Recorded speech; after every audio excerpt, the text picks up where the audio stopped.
Chapter 719. What? Prince Xian, Feng Jixing, was assassinated?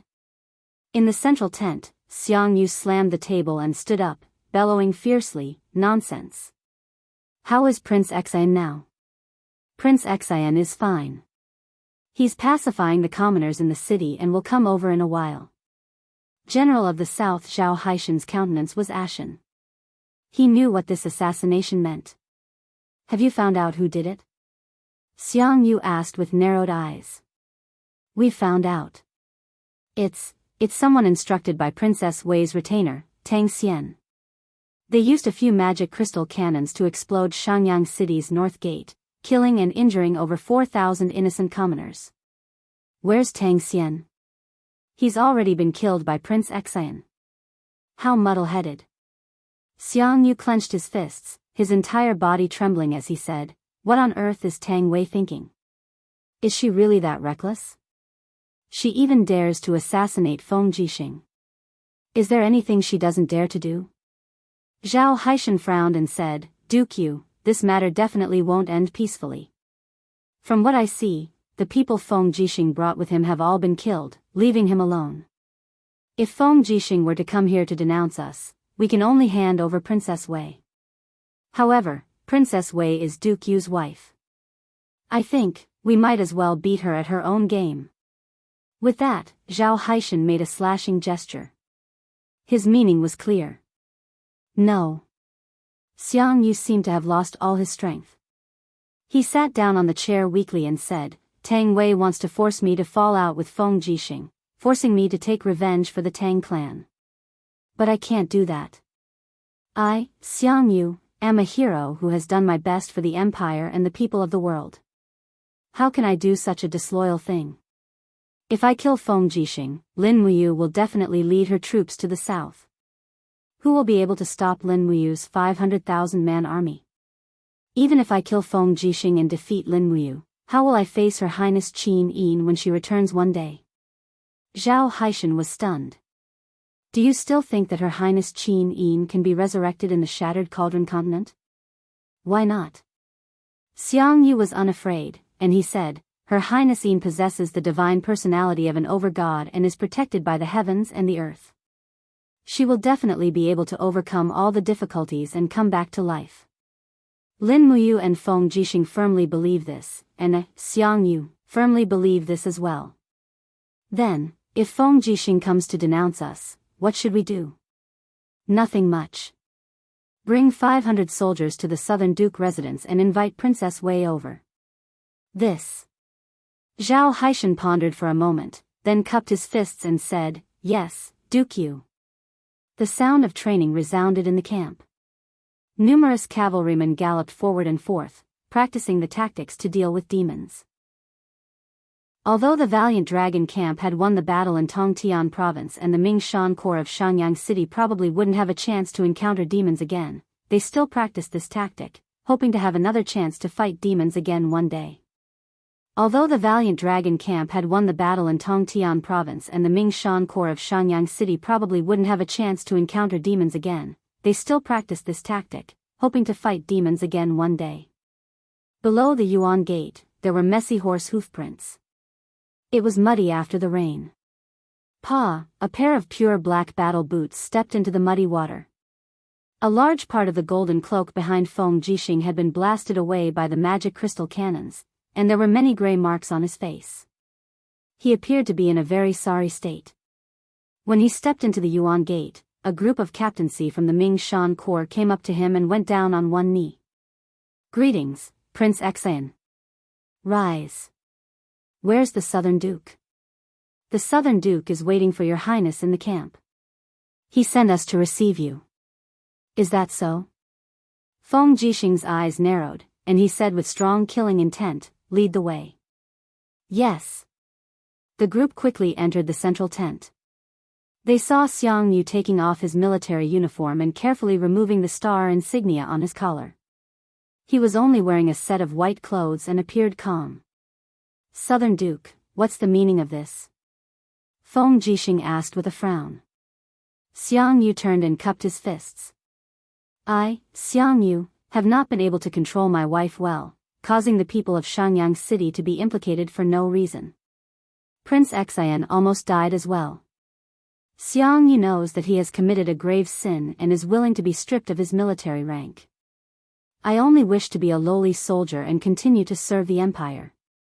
I hope that your highness can grant my wish. What a move to advance by retreating. Feng Jixing let out a cold laugh in his heart and said, Southern Duke, you're doing this to protect Tang Wei, right? Yes. Xiang Yu's gaze was stern as he said, Tang Wei is Duke Lan's granddaughter. Back then, Duke Lan betrothed Tang Wei to me, and I owe him a great debt of gratitude. When Her Highness Yin was still around, Xiang Yu had a debt of gratitude toward her. Xiang Yu can't let Her Highness Yin down either. Therefore, I can only do this. I hope that Your Highness Prince Xian will agree to my request and strip me of all my titles and military ranks. I only hope that you can spare Tang Wei's life. A group of generals in the surroundings dropped to their knees and shouted, Your Highness, the Southern Country Duke is a meritorious minister of the country. Prince Xian, please show mercy and pardon Princess Tang Wei for her rash action this time around. Feng Jixing felt extremely pressured. This was Xiang Yu's territory, and all the generals here were Xiang Yu's men. There was also an army of 100,000 soldiers outside. Therefore, Feng Jixing did not dare to act too recklessly. Your Highness, please pardon Tang Wei's death sentence. Xiang Yu knelt down on one knee and said. Feng Jixing fell silent for a few seconds.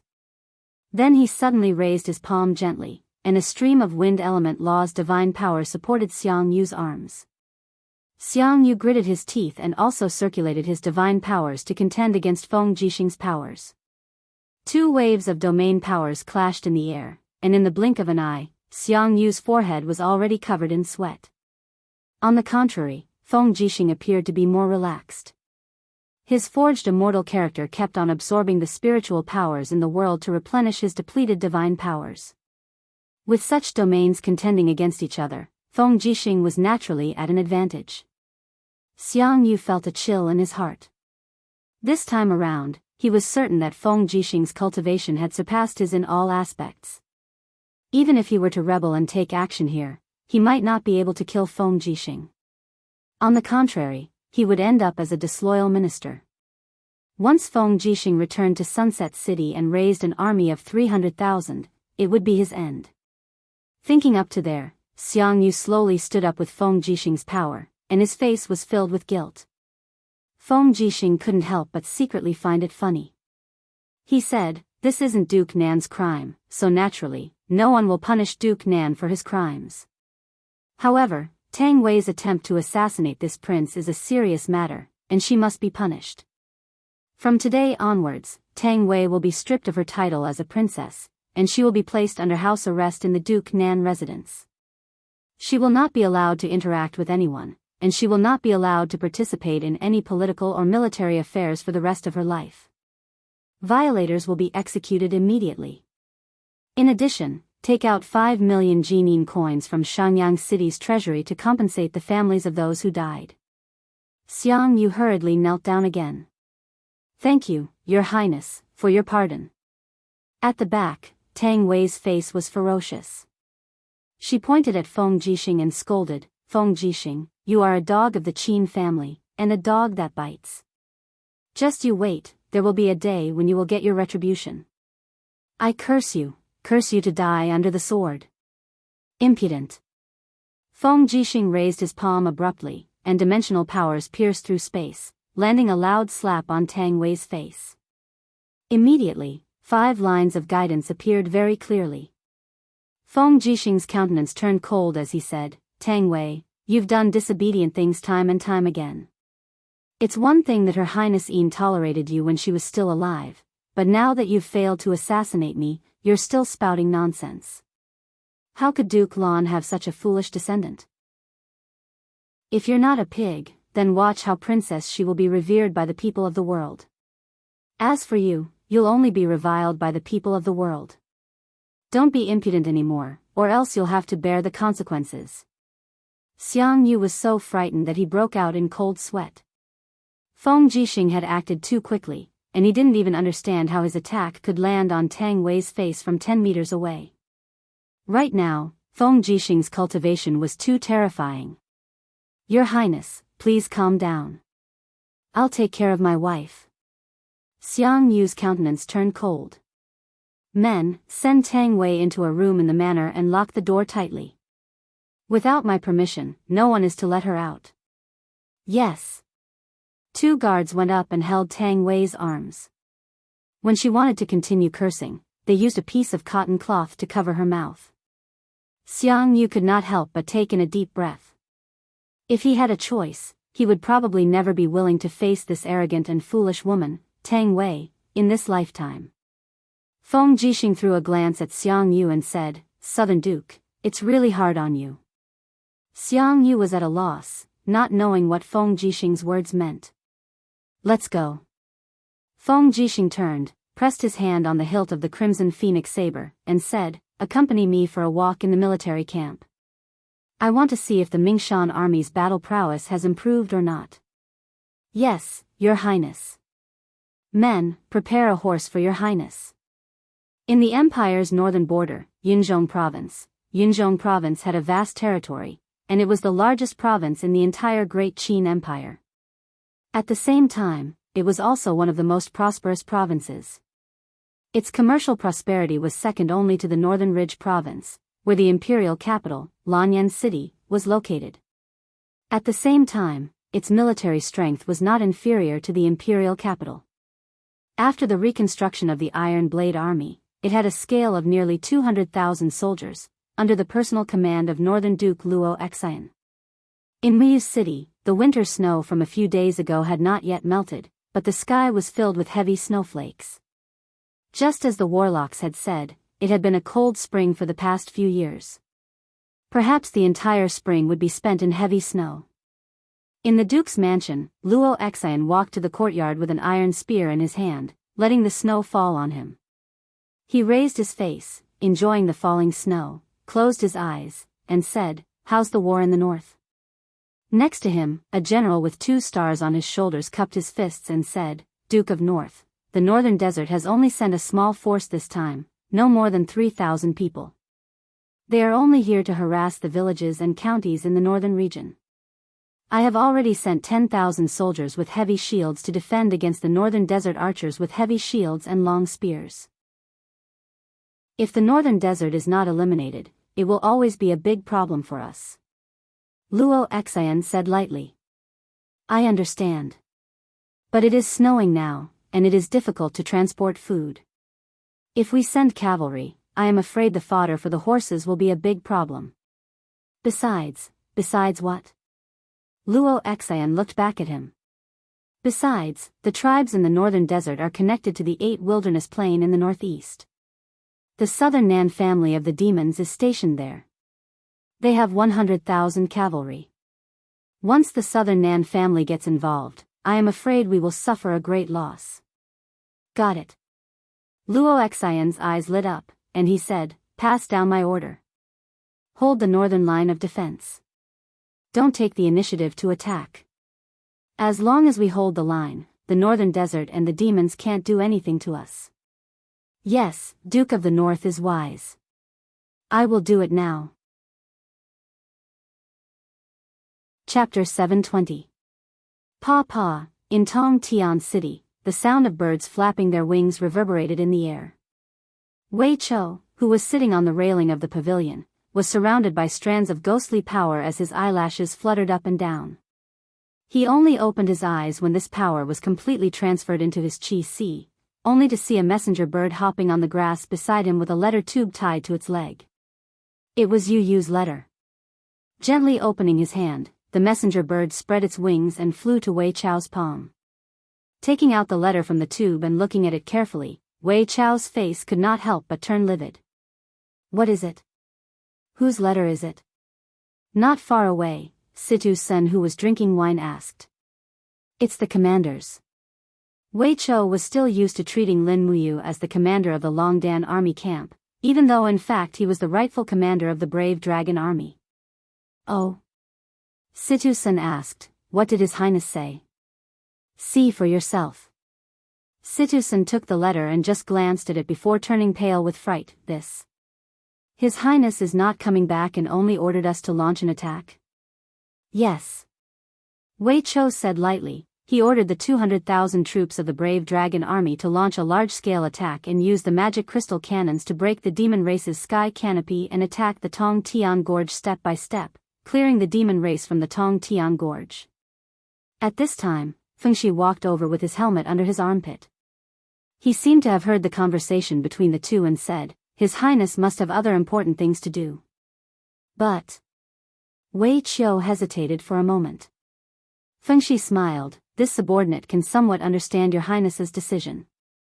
Now that the Longdan army camp has a strong army, coupled with Marquis Wei Minyulan's external troops, we have a total of 300,000 troops in Lingdong province. In addition, we have several thousand magic crystal cannons and close to 200,000 magic crystal cannons. Adding Ouyang Yen and Lord Chu Chu, the two God Realm experts, the demons are no longer a match for us. Even if your Highness isn't here, we can still defeat the demons. Duke Wei has ruled the Longdan army camp for many years. Don't you have the confidence to do so? His Highness has given you this mission, which proves his trust in your strength. Wei Cho couldn't help but laugh. I understand. Situsen took a deep breath. When do we attack? We have been waiting for this day for a long time. The equipment is ready, the rations are sufficient. Then, pass down the order. We will attack Heaven's Gorge tomorrow. No one is allowed to enter rashly.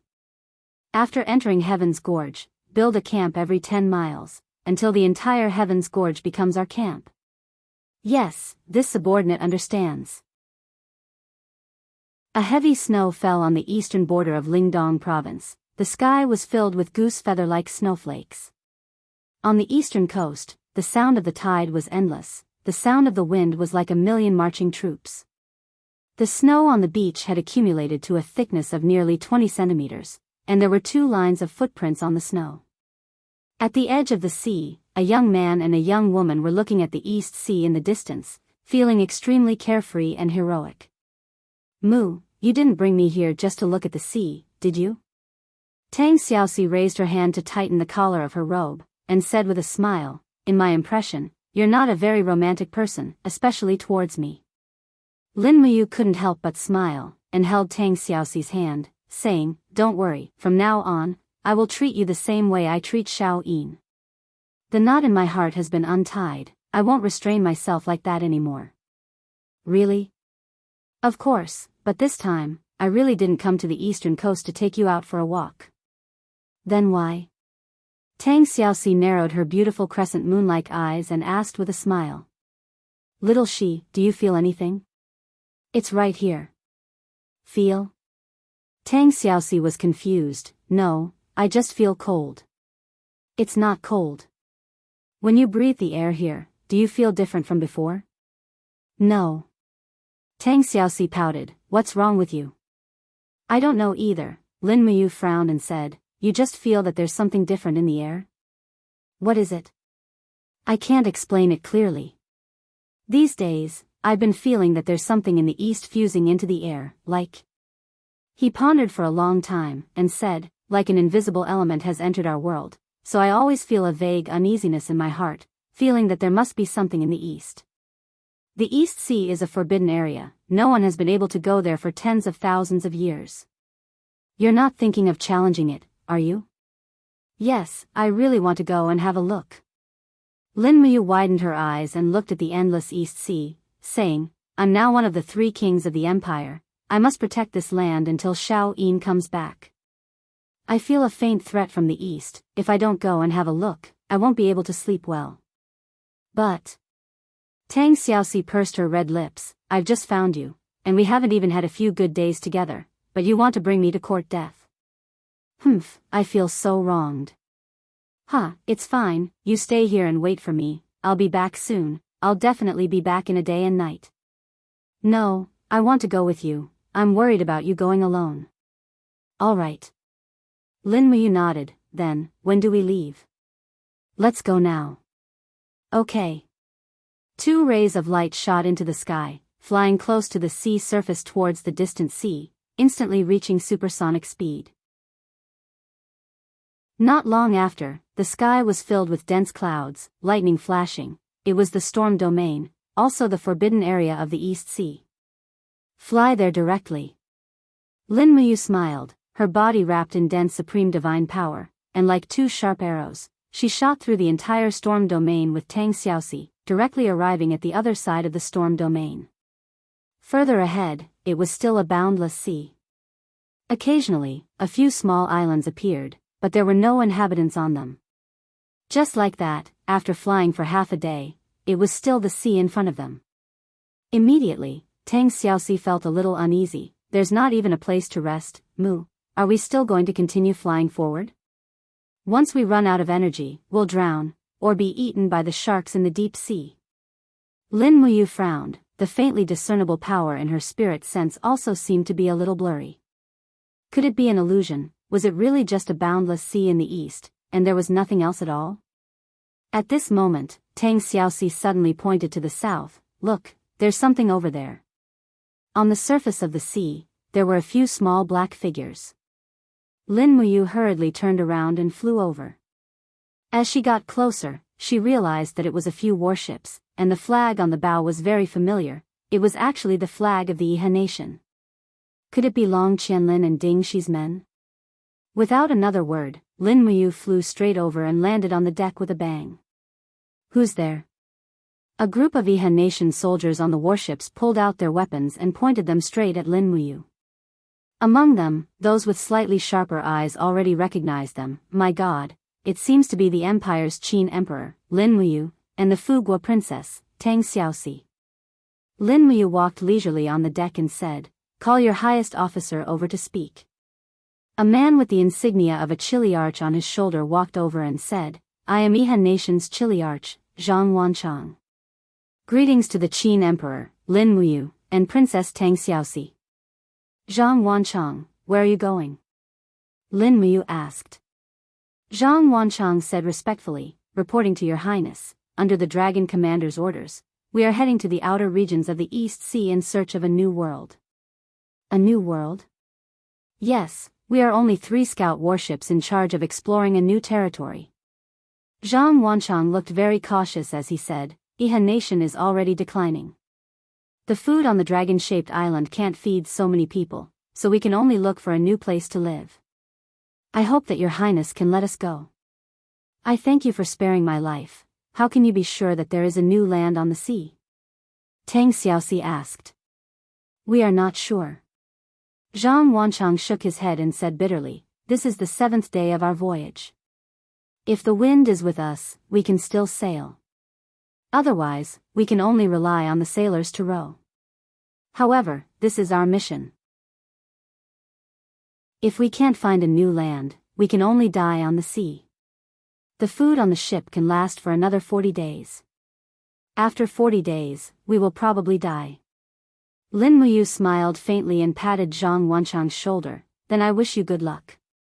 Oh yes, if you can go back alive and see Long Qianlin, remember to tell him that I will always remember Chu Huayin's death. One day, I will take his head to comfort Chu Huayin and Qin Lei's souls in heaven. Yes, Lin Muyu nodded at Tang Xiaoxi.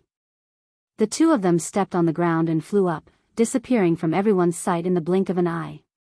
There wasn't a single island nearby. The continuous flight had indeed caused Lin Muyu and Tang Xiaoxi to feel exhausted. They needed to eat and rest. Moreover, Lin Muyu's spiritual pulse technique had explored a radius of nearly 200 miles. There weren't any strong energy waves within 200 miles. It seemed that the East Sea was really just a boundless sea. They turned back and returned to the Empire's territory.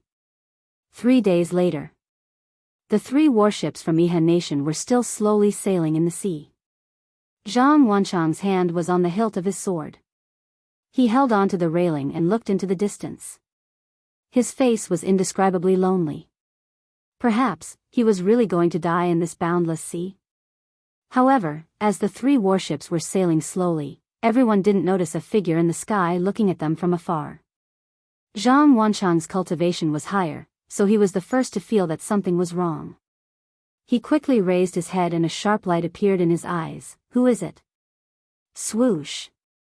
A figure broke the space crack and stood directly 100 meters away from the bow of the warship. It was a middle-aged expert in his 40s. He was wearing thick armor, and his face was full of arrogance.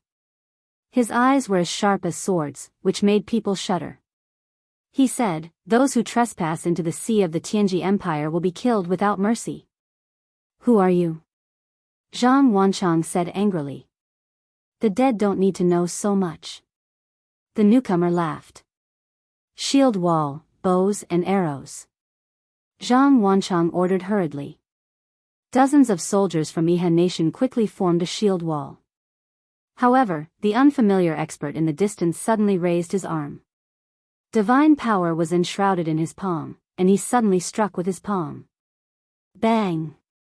The main warship was the first to bear the brunt of the attack, and it was smashed into pieces along with the seawater. Oh, my God, the group of soldiers from Yihan Nation were scared out of their wits, but they couldn't escape. The other two warships were also destroyed by the unfamiliar expert's two subsequent palm strikes. He floated above the water, raised his hand, and grabbed the neck of a squad leader of Yihan Nation who had fallen into the water. He said with a smile, "Let's go. Follow me to see His Majesty. Your tongue is very precious." Chapter 721. Jijia, a bone-chilling cry rang out from the barren land. No one knew what creature it was, but there was no doubt that the beasts living in the land of exile were powerful existences that could kill without leaving a trace. This was a huge hunting ground, a publicly acknowledged hunting area for the survivors of the land of exile. In reality, the hunting ground was just a restricted area. If it wasn't for the powerful beasts living here, then the environment was rather vile. However, the wealth hidden in the hunting ground couldn't be ignored. Whether it was the beasts hunted or the spoils of war from fighting humans, it was enough to make anyone's eyes turn red. After half a month of recuperation, the bullet hole on General Tai's shoulder was nearly healed. He held his bow in his hand, and a demon spirit that had grown up a lot followed beside him. Perhaps, she wasn't a girl anymore, but a young girl. In just half a month, the demon spirit had grown a lot taller. She was about 1.6 meters tall, about 16 years old, and the tip of her budding beauty could already be seen. Although she was only wearing a simple beast-skin dress, it couldn't hide her natural beauty. The beast skin wrapped around her pair of rapidly developing peaks, ready to burst out. There were 2 daggers at her waist, the tips of the daggers moving up and down as she walked. The enchanting S-shaped curve made General Tai couldn't help but take another look. This demon spirit was indeed a monster. She was already devastatingly beautiful at such a young age. Gulp. General Tai couldn't help swallowing his saliva. The young girl walked quietly, her brows slightly knitted as she said, "Dad, this is the hunting ground?" "That's right, the hunting ground." General Tai nodded and looked around. The hunting ground was filled with wreckage from another world. There were some rusty mechs wrapped in steel, and some broken ship cabins. These were all things that had been banished from another world. However, as long as they came to the land of exile, they were already seen as a pile of trash. There was no energy in the land of exile. Be it mechs or battleships, they couldn't operate anymore. Furthermore, there wasn't even a pile of bones to be seen in the hunting ground. It wasn't that no one had died here, but that they had been eaten after they died. "Be careful." General Tai suddenly stopped and looked ahead. It was a huge field surrounded by barbed wire. It was like a football field, and it was filled with weeds that were half a person's height. There were also large holes in the barbed wire. No one knew what this place was or what it was used for, but strands of energy pulsated from the weeds. General Tai could not help but frown. He opened his palm slightly, and streams of ruler's combat flames appeared. The corner of the young girl's mouth curled up, as if she had already seen through the danger. She said, "It's a wolf. There's a patch of blood-red hair on its forehead. It's Blood Wolf." General Iron's body trembled. One of the most bloodthirsty species in the entire banished lands. Looks like we've been targeted by this blood wolf. Be careful, little Yao. Blood wolves aren't radiance beasts. They're extremely powerful, and their claws can tear through steel. Got it. The young girl's voice was very calm. She had already stepped into the weeds, and with a light push on the barbed wire, the 10-meter-long barbed wire fell down with a crash. It had already rotted into a pile of wreckage. Her beautiful eyes swept the area in front of her, and she said faintly, "Dad, in that direction. Shoot an arrow to lure that beast out. I'll kill it." General Tai did not know where the young girl's confidence came from, but he knew that he would definitely reap something if he did as she said. She did not seem like a demon spirit, but more like a demonic creature that was born to hunt demon spirits. As for what exactly she was, General Tai had no idea. Swoosh! The sharp arrow wrapped in a steel arrowhead pierced through the weeds. General Tai possessed the cultivation of the Holy King realm, and his strength was vigorous. This arrow was shot over 1,000 meters, and a howl could be heard from the weeds. Following that, a powerful aura rippled out. As expected, the blood wolf had come. Rustling sounds could be heard as the weeds tumbled continuously. A huge creature pounced over, its forehead covered in blood-red fur and densely packed golden lines. The blood wolf's brown eyes were filled with killing intent as it leaped up and charged at the young girl. Swoosh! The young girl bent her body slightly, and threw the dagger in her left hand. Dang! The blood wolf's fur was surprisingly tough, and the dagger was unable to pierce through its skin. The blood wolf's momentum continued to descend, and with a roar, its sharp claws pounced towards the opponent's chest. The young girl suddenly spun around, bringing with her a small whirlwind, and a soft mist, causing the blood wolf's sharp claws to lose direction. Bang! The blood wolf's claws fell into the wilderness. The young girl took advantage of the situation and punched out with her left fist. Her fist was filled with golden energy, a power that General Tai could not see through. Boom! The small fist landed on the blood wolf's neck, and the sound of bones breaking could be heard. Oh no! General Tai was greatly shocked. The blood wolf's bones were exceptionally tough, like steel. This stupid demon spirit actually chose to meet force with force. Wasn't she courting death? However, the thing that broke wasn't the young girl's fist, but the blood wolf's neck. The force of the punch caused the blood wolf to roll back more than 10 meters. The young girl's eyes were shrouded in a layer of blood red. She pounced, opened her mouth, and bit the blood wolf's neck. At the same time, the dagger in her right hand stabbed into the blood wolf's heart. Ao, ao, ao. The blood wolf struggled for a few minutes before it finally stopped moving, dead on the ground. The young girl slowly stood up and wiped the blood from her mouth. In fact, she actually hated the smell of blood. There were a few frightening wounds on her shoulder, the work of the blood wolf's sharp claws. Great, well done. General Tai happily flew forward. This blood wolf was very majestic, at least 150 kilograms, enough to eat for half a month. Moreover, the blood wolf's fur could be used to ward off the cold, and its bones and claws could be made into weapons. In the land of exile, the blood wolf was a great treasure. General Tai didn't even look at the young girl. He was busy moving the spoils of war. A trace of displeasure flashed across the young girl's face. She gently knelt on the ground and stuck out her tongue to lick the wound on her arm. The wound quickly stopped bleeding, and then it began to heal. General Tai grabbed the blood wolf's head and slung it over his shoulder. He said with a smile, "This is great. I didn't expect to have such a great harvest on my first trip to the hunting grounds. He. Little Yao, let's go back. We shouldn't stay here for long." The young girl didn't reply. She stood up and looked into the distance at the depths of the barren land surrounded by the barbed wire. What's wrong? Is there anything else? General Tai asked.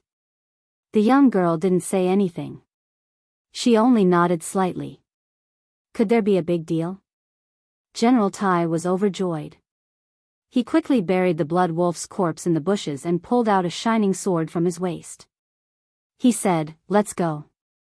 Let's bring Dad to have a look." Okay.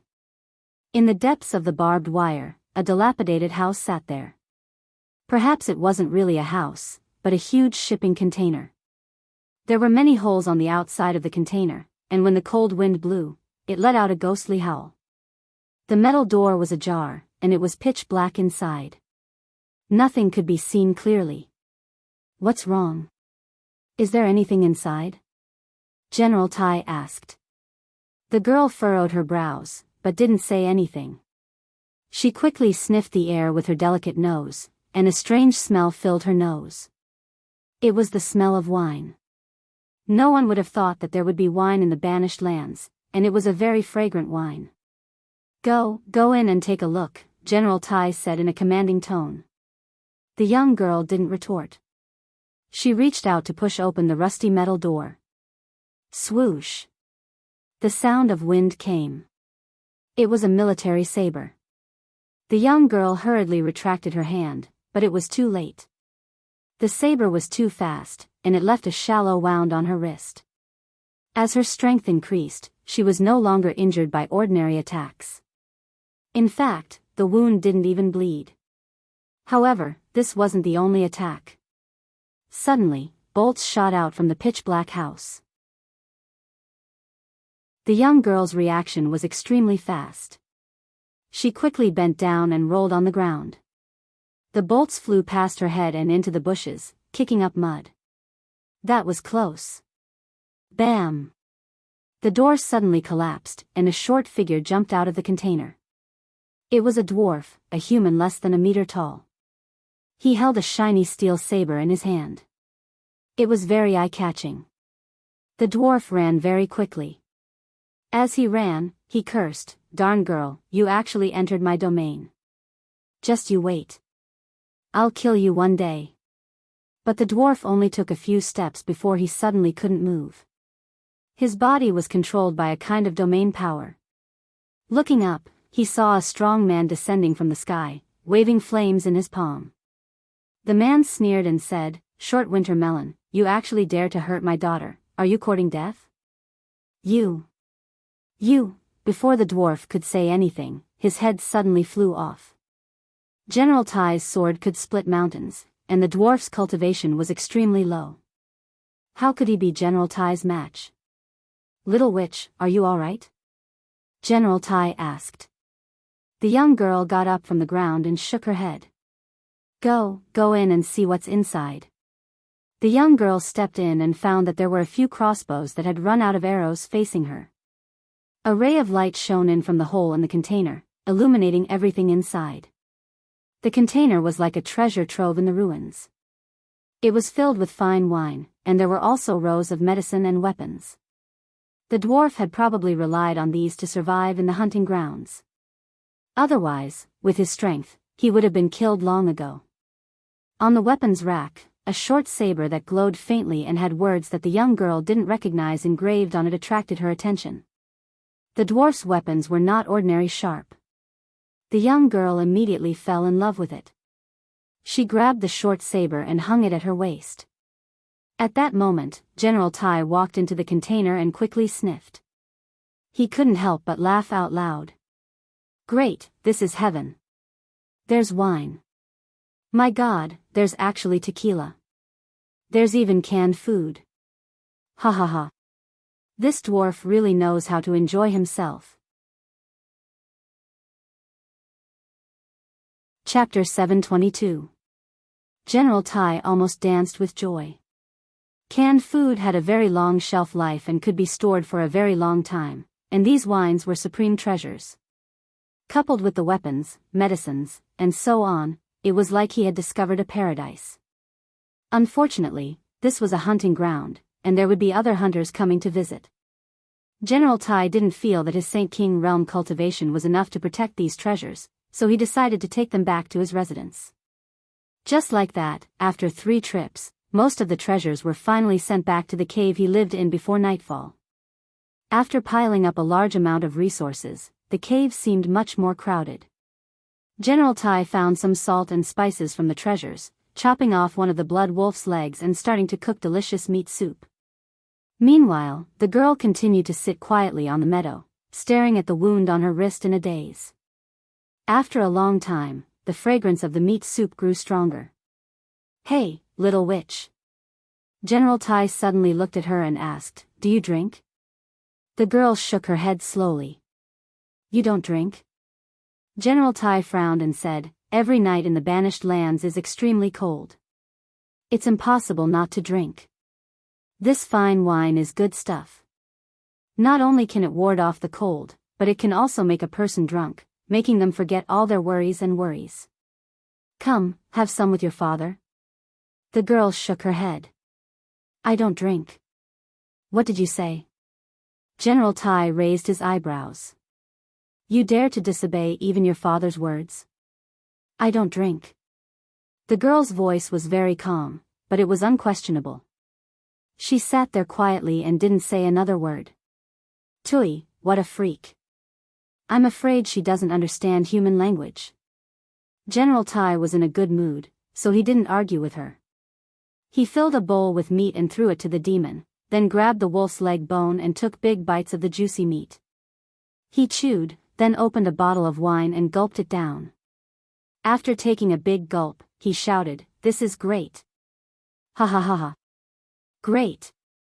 The girl didn't say a word as she watched General Tai gulp it down. In the middle of the night, the pot of meat was almost finished. Behind General Tai were 4 empty wine bottles. His face was flushed red as he leaned against the wall of the cave in a drunken stupor. He gently rubbed his stomach, his face filled with satisfaction. At this moment, he glanced at the demon spirit 2 meters away.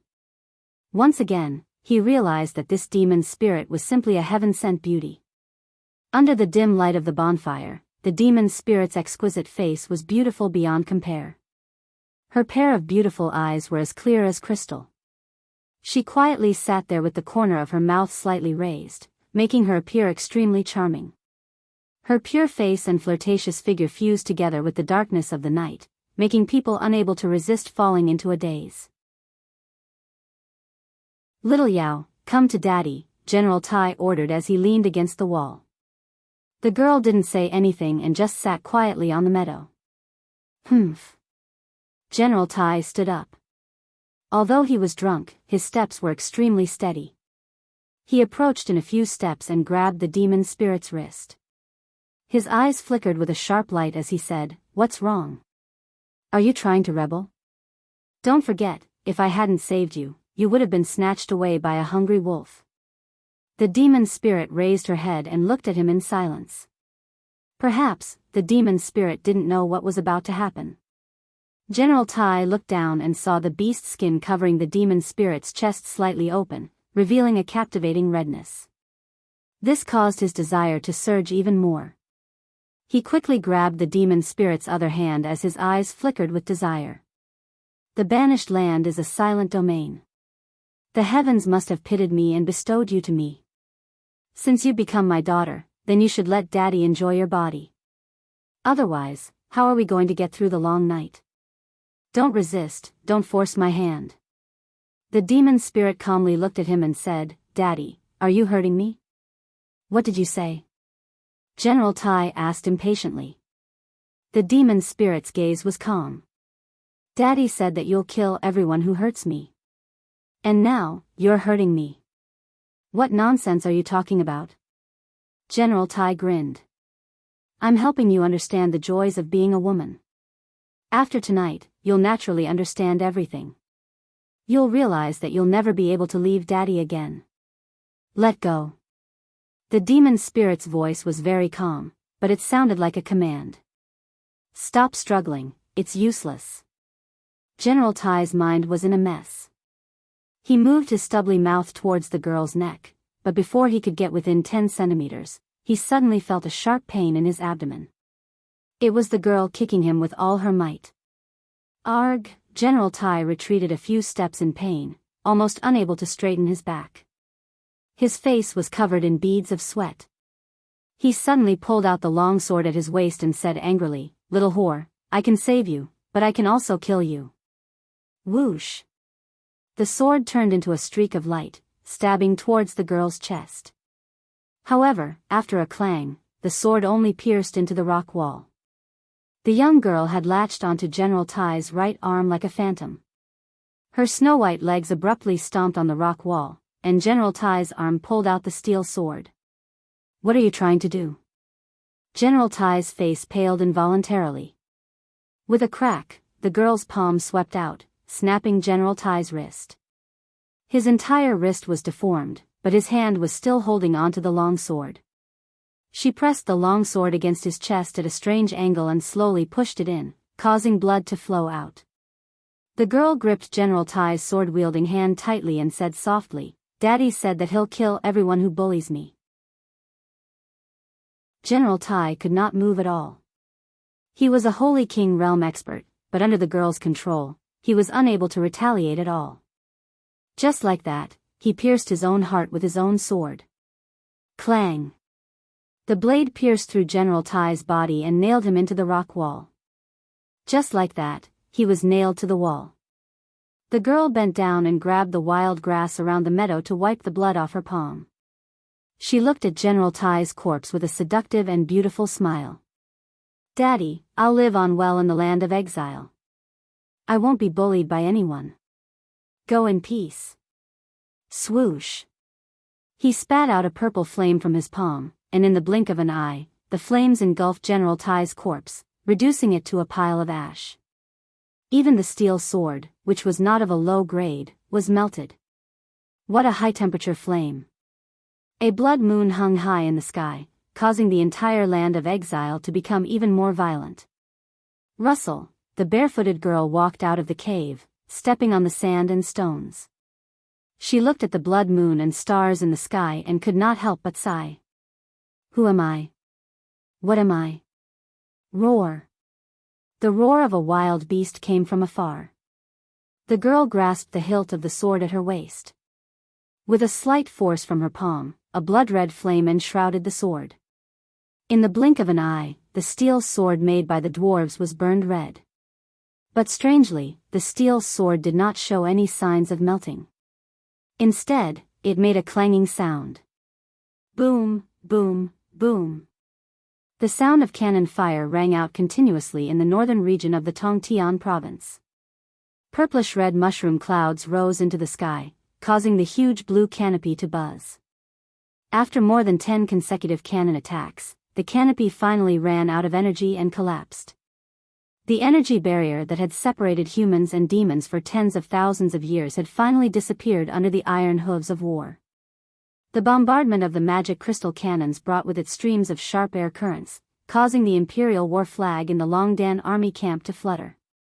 Everyone raised their shields to resist the impact of the air currents.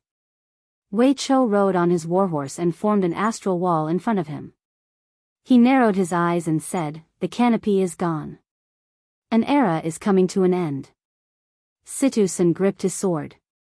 King's combat flames surged into his arms. He smiled and said, "Give the order. I'll lead my brothers and kill our way in. Don't be in such a hurry." Wei Chou waved his hand and said, "Order the heavy artillery unit to move 5 kilometers forward, and then we'll move. If we can flatten the entire Tongtian Gorge without losing a single soldier, why not?" "Yes, I understand." Battle banners fluttered in the wind as they entered the Heaven's Gorge in an orderly formation. Hundreds of savage tribe soldiers pushed the magic crystal cannons into the Heaven's Gorge, emitting an unpleasant sound as the cannons rumbled. And in the distance, nearly 10 miles away, the demon army was already waiting in formation. Qian Feng was not willing to give up on the Heaven's Gorge. There were even huge black shadows slowly moving in the sky. They were giant flying snakes. "They've sent out the flying snakes." Situ-san swallowed his saliva.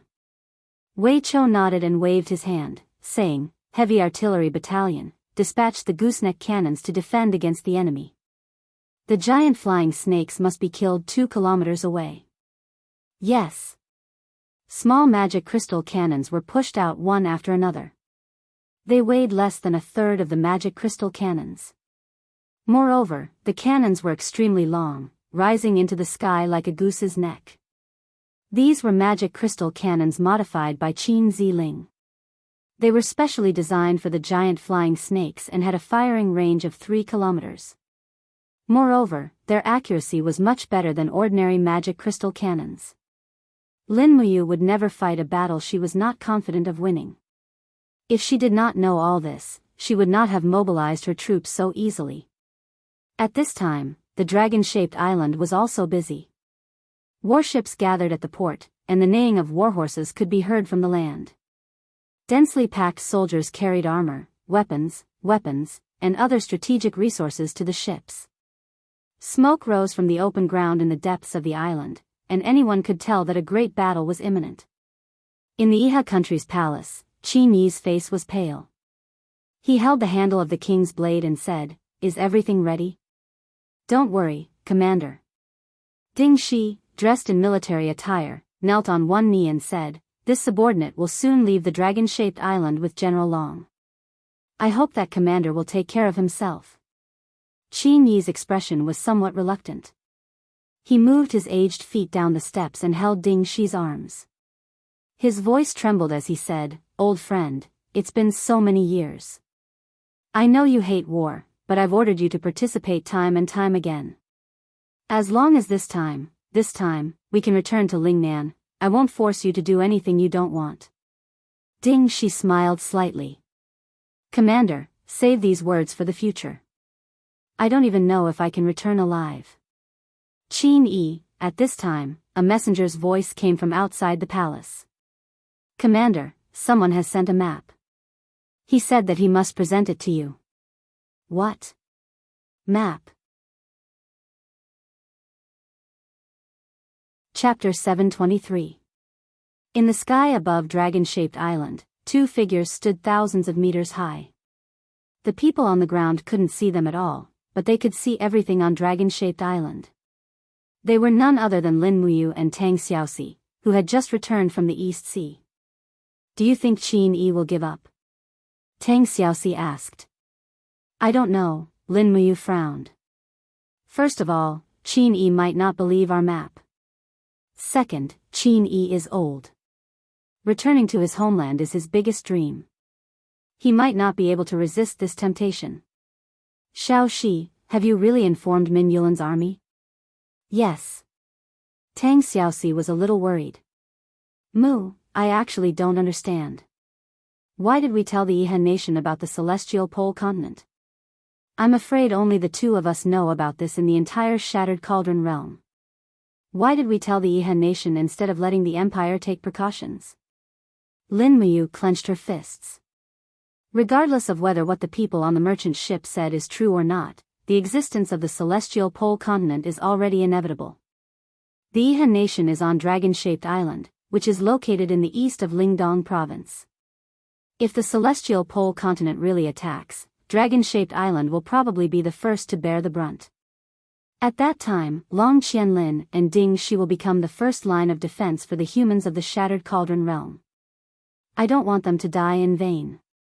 A day ago, Lin Muyu and Tang Xiaoxi had found a cargo ship that had gotten lost on the sea in the East Sea. From there, they learned about the tip of the iceberg of the celestial pole continent. It was a plane that was completely different from the Shattered Cauldron realm. Furthermore, it was also a powerful enemy in the future. The existence of the celestial pole continent made Lin Muyu and Tang Xiaoxi confused, let alone others.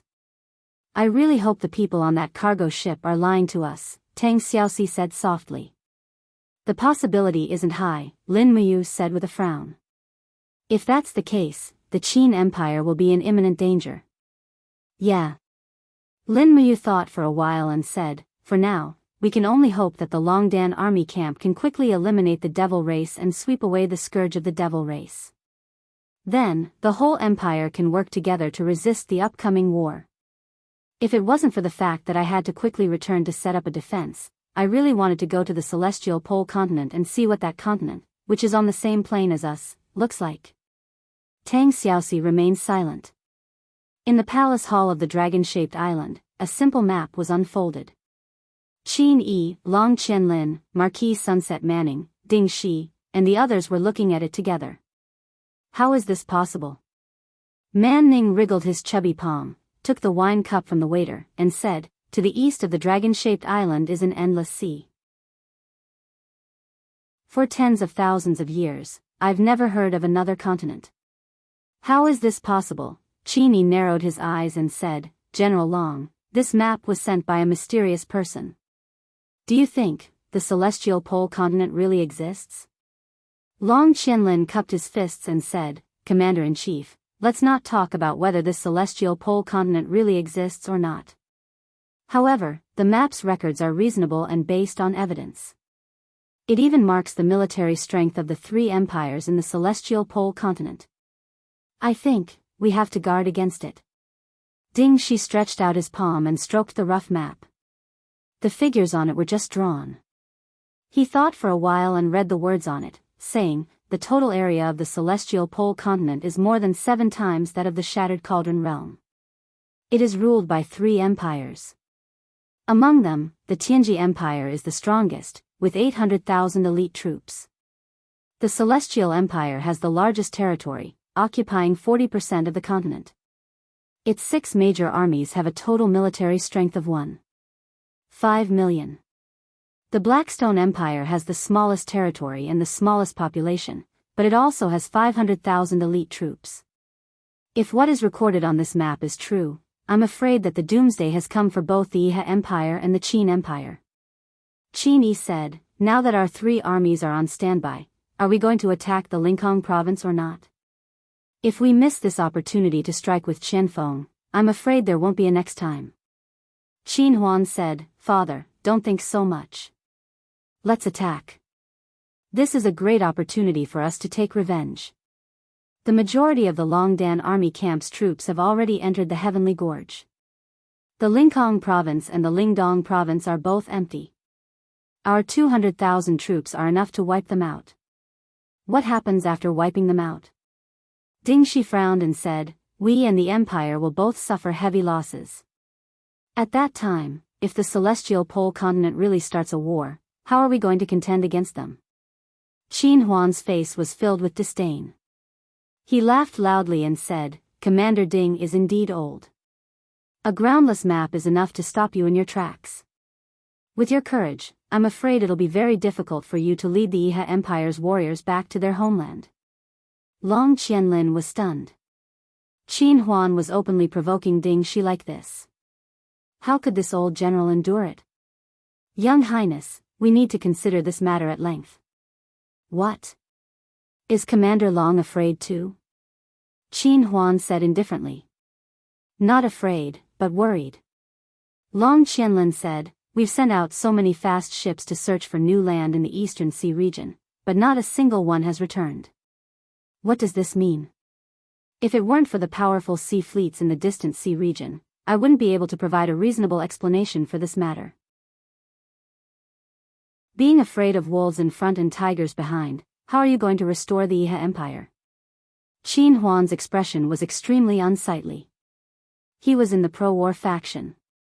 Being the young highness of a mere dragon-shaped island obviously couldn't be compared to being the young highness of the Lingdong. Are we going to fight or not? Marquis Man Ning narrowed his eyes. I think it's better to let the commander decide. Qin Yi sighed helplessly and waved his hand.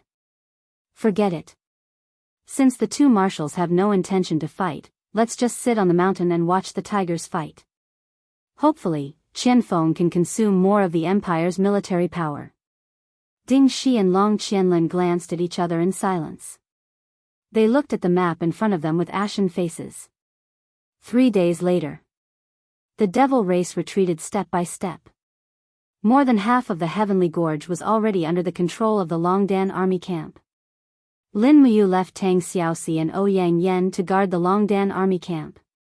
She had to go to the Eastern Sea region to take a look. The existence of the celestial pole continent was like a nightmare tormenting him. The Shattered Cauldron realm hadn't been unified yet, and a new powerful enemy had appeared out of nowhere. He secretly lamented his bitter fate. He originally thought that he would be able to return with beauties after fighting for 10 years in the Shattered Cauldron realm. Now, it seemed that he would have to fight for another 10 years. Moreover, the outcome was unpredictable. The unknown enemy was really too powerful. Whoosh! After flying non-stop for nearly a day, Lin Muyu flew like a sharp arrow with the power to split the waves. She sped across the sea surface. After a careful calculation, she had flown for about 2,000 kilometers. She could already see ships in the distance. Furthermore, the fluttering flags were completely different from those of the Shattered Cauldron realm. Whoosh! With a sway of her body, she soared into the sky and hid among the lingering clouds. Overlooking the sea, a fleet came into view. It was a fleet consisting of at least 50 warships. The leading warship was nearly 200 meters long. Furthermore, it was a fortress ship, and the number of soldiers it carried was definitely not small. Furthermore, there was a huge creature on the deck of the fortress ship. It was a huge lizard with wings and red scales all over its body. Lin Muyu's heart sank. A word was on the verge of coming out of her mouth. Western dragon? What kind of existence was this celestial pole continent? The flag fluttered in the sea breeze. It was a war flag with red clouds on it. Lin Muyu didn't know which empire it belonged to. She knew almost nothing about this place. She didn't care about that anymore. She had to understand this place first. Lin Muyu's heart was as clear as a mirror. The people of the Shattered Cauldron realm didn't know about the existence of the Celestial Pole continent, and the people of the Celestial Pole continent definitely didn't know about the existence of the Shattered Cauldron realm. Whoever understood the opponent first would have a greater advantage. At night, in a tavern in a small city near the sea in the Celestial Pole continent, a blue-clothed dancer swayed her enchanting body and looked at the customers in the tavern in a licentious manner. She sang an unbearable song, and customers would throw copper coins or even silver coins onto the stage from time to time. There were even bold customers who walked up to her and struck up a conversation. "How much can I pay for you to appear on my bed tonight?" The dancer smiled and didn't say anything. In an inconspicuous corner of the tavern, a young man dressed in a dark blue robe sat there quietly. He held a huge bamboo cup and drank the malt wine inside. To be honest, the wine in the Celestial Pole continent was far inferior to that of the Empire. The tavern was the place where one could understand a plane the best. Lin Muyu had been here for half a day and had a slight understanding of this place. This was just a small city in the Tianji Empire. The flags of those warships she saw during the day were the flags of the Tianji Empire. The emperor of the Tianji Empire was called Baiming Yuan, so this empire belonged to the Baiming clan. The Tianji Empire was very powerful. At least, that was what their people thought. "I'm the man who's going to become the sacred martial god." A young and tender voice came from afar. Lin Muyu raised her head and saw a young and tender face. It was a young man who was about 17 or 18 years old, but he had an unruly look on his face. "Sacred martial god? With just you?" A scorching slap landed on the young man's face.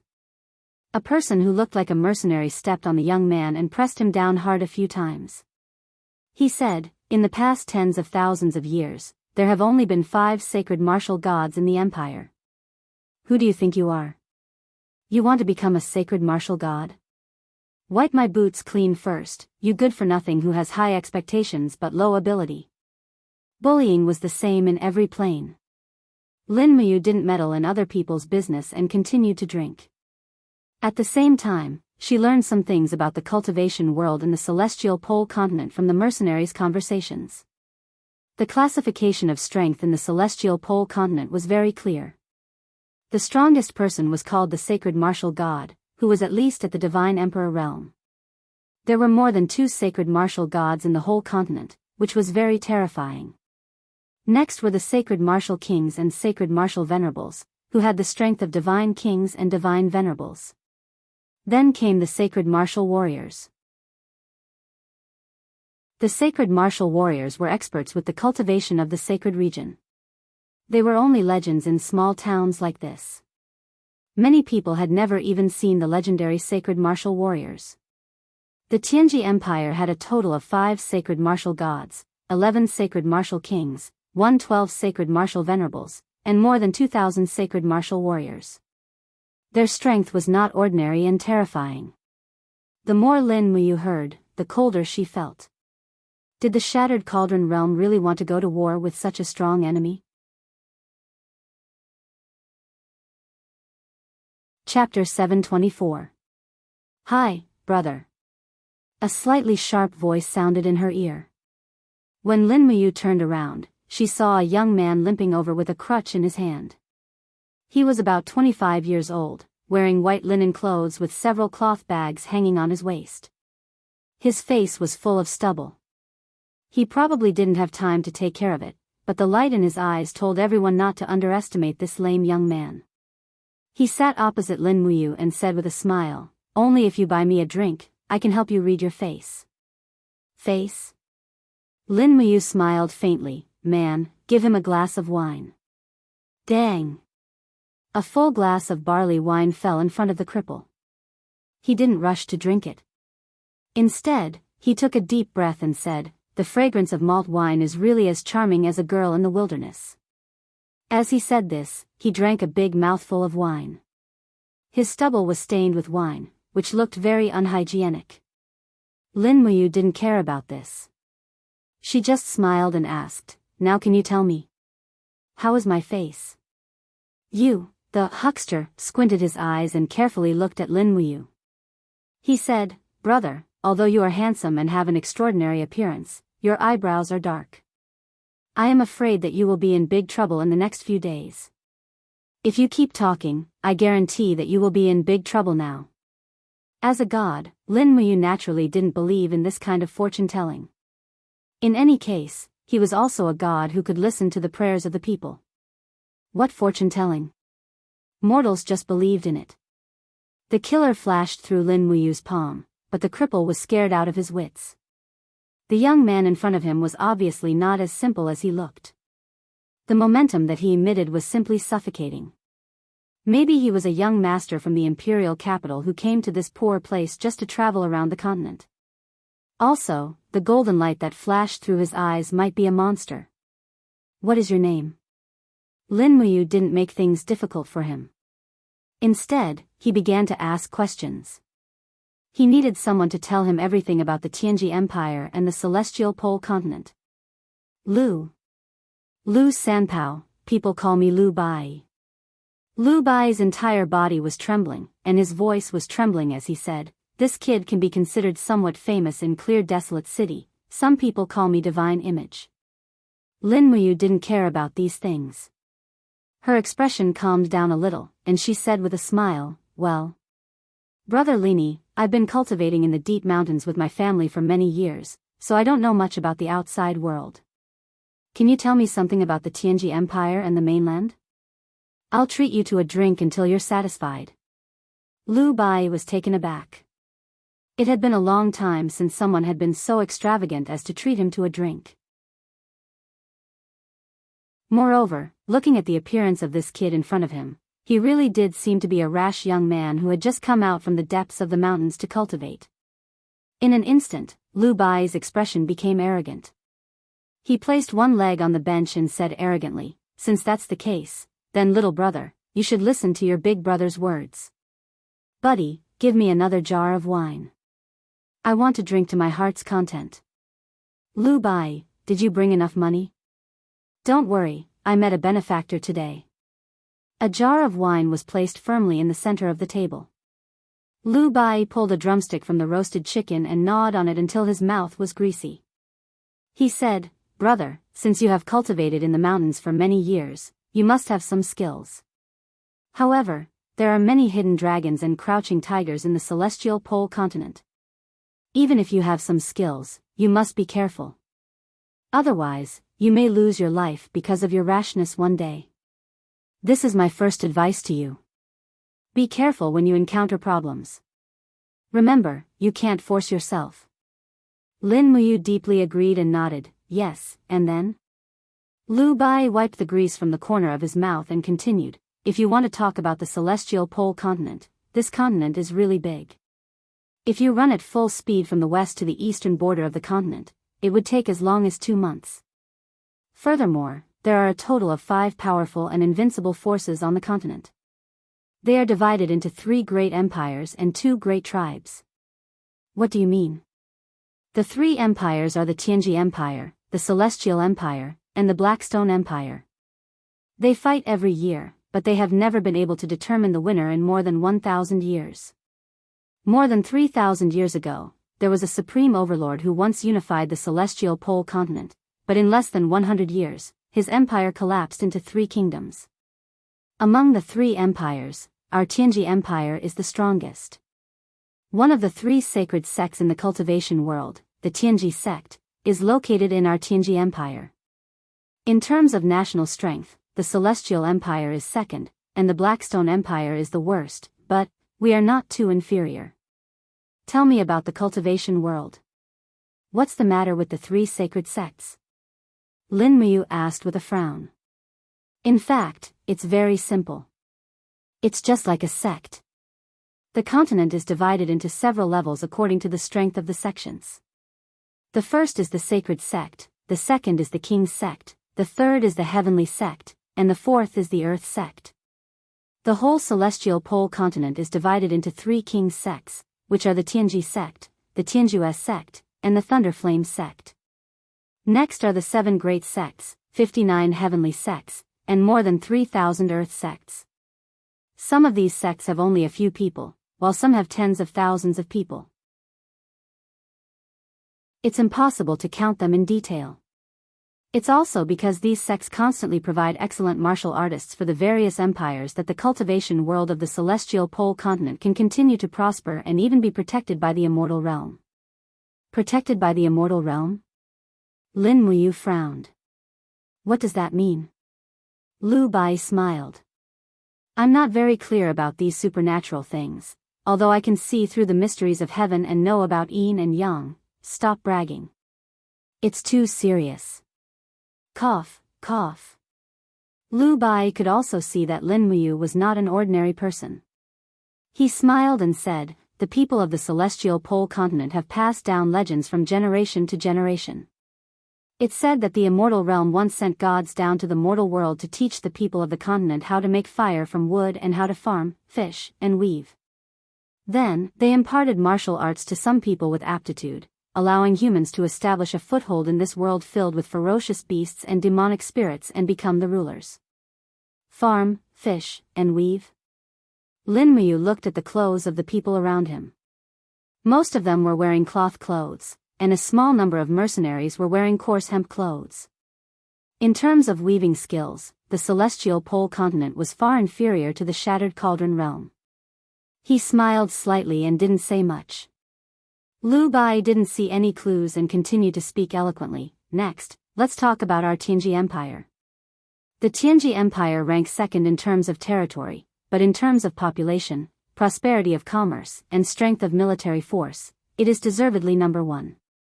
His Majesty is wise and mighty, and his power is everywhere. Crown Prince Hai has extraordinary cultivation and will be the future leader of the empire.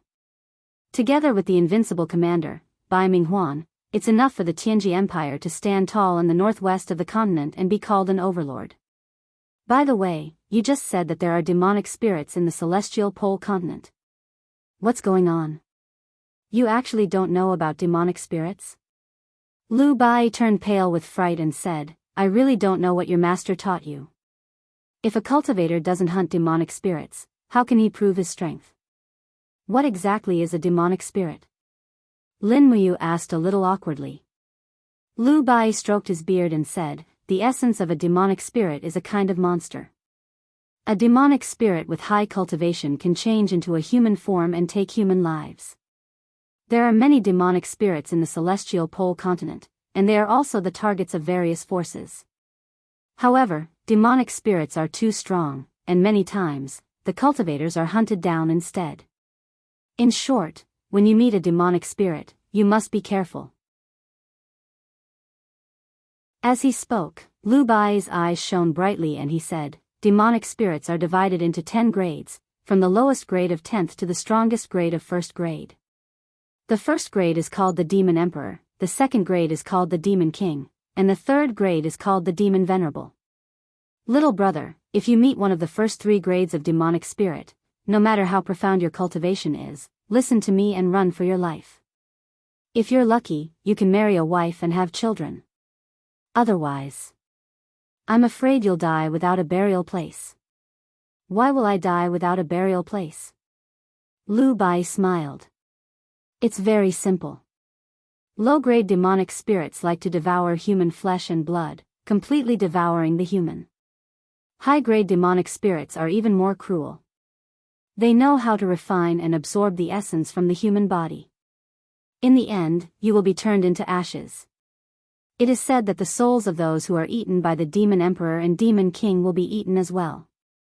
Lin Muyu was stunned and didn't say anything. Lu Bai thought that he was afraid and smiled. However, little brother, you don't have to worry. Demonic spirits like to live in remote places. Generally speaking, a city like the one we are in right now has a population of over 100,000. Most of the time, demonic spirits won't come here. If there are too many people, the demonic spirits will also feel afraid. Besides, every province in the empire has Lord Dragon Rider patrolling.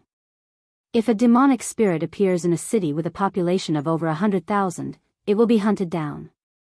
We just have to focus on farming, fishing, and hunting. Dragon Rider? Lin Muyu was slightly stunned. Her mind recalled the huge dragon on the warship she saw on the sea surface. That's right. Lu Bai chuckled and said, they are known as the most powerful army in the celestial pole continent, the Dragon Riders. Every empire has trained a sufficient number of Dragon Riders to deal with the upcoming war. The Tianji Empire's Dragon Rider Legion is very prosperous. During peaceful times, their main mission is to hunt demonic spirits everywhere.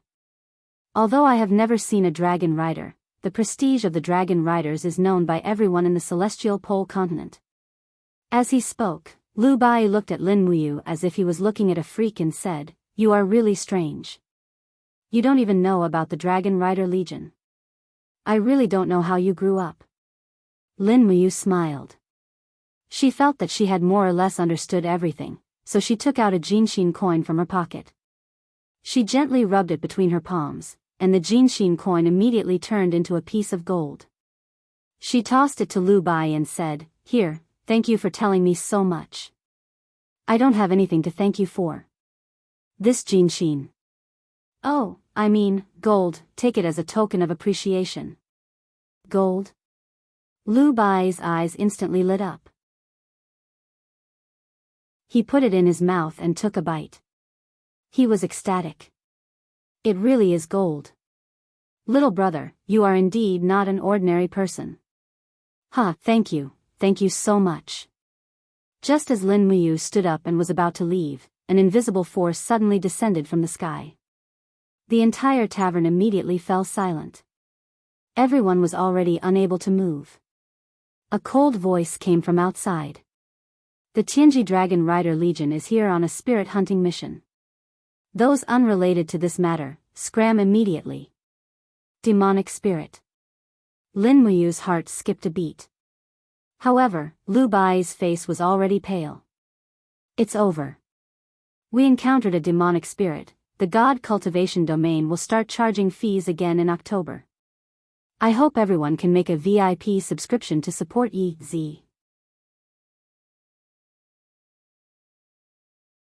Chapter 725. On the stage of the tavern, the blue-clothed dancer suddenly stopped dancing. Her beautiful face turned sinister. Her skin suddenly split open from her head, revealing new skin filled with scales in front of everyone's eyes. This caused the guests who had fantasies about her to be frightened out of their wits. This beautiful dancer is actually a high-rank demon spirit? The demon spirit's body grew larger and larger, expanding to a height of 2 meters. Its upper body had 4 arms filled with sharp claws, and its legs turned into countless feelers to support its body. Its face was extremely ugly and full of scabs, like a toad. It looked very scary. Xiao, with a wave of its arm, a few heads flew. Demon spirits never asked for a reason when killing. Heavens, it's a demon venerable. So scary, it's a demon venerable. Someone exclaimed exaggeratedly. Instantly, Lu Bai was so scared that he almost peed his pants. Just at this moment, a huge force descended from the sky. Bang! It's sword chi. This tyrannical sword chi split the tavern apart and fell straight towards the demon spirit's head. Wah! The demon spirit let out a shriek. A blood-red shield appeared above its head and actually blocked the sword chi. The over 10-meter-long sword chi nearly split the tavern into two. The guests who couldn't dodge in time were directly hit by the sword chi. Under the powerful airflow, their bodies turned into a mist of blood. It was a tragic sight to behold. In the sky, a bright moon illuminated the earth. A huge creature spread its wings and flew tens of meters in the sky. On the back of the dragon sat a person wearing a python armor. The sharp sword in his hand was emitting a cold light under the moonlight. That sword strike just now was given by him. It's just that, the Dragon Knight didn't seem to care about the lives of the commoners in the process of hunting demon spirits. Lin Muyu involuntarily grabbed onto Lu Bai's collar and threw him behind her. She used her body to protect this scammer. At the same time, she restrained her power and used the Spirit Meridian technique to seal the overflowing Sovereign God's power. This way, others wouldn't be able to sense his power. After all, the purpose of Lin Muyu's trip was to understand the Heavenly Pole continent and not to attract the attention of the experts of the Heavenly Pole continent. In the sky, the sound of the huge dragon flapping its wings was very intense. Behind the Dragon Knight, a few huge black shadows appeared. It seemed that in order to deal with this demon venerable, they had sent out more than one Dragon Knight. It's the Heavenly Jade Dragon Riders. He's a Dragon Rider General. Someone yelled. Dragon Riders were the minor leaders of a Dragon Rider army. Every Dragon Rider could command 10 Dragon Riders at most, but there were only a little more than 200 Dragon Riders in the entire Tianji Empire, so the noble status of a Dragon Rider was obvious. Lu Bai's entire body trembled, but his eyes were fixed on the Dragon Rider General in the air. He said, This Lord Dragon Rider General is actually a sacred martial king. I've seen a sacred martial king. How did you know it was the Saint Martial King? Lin Muyu was also affected by the aftermath of the sword chi.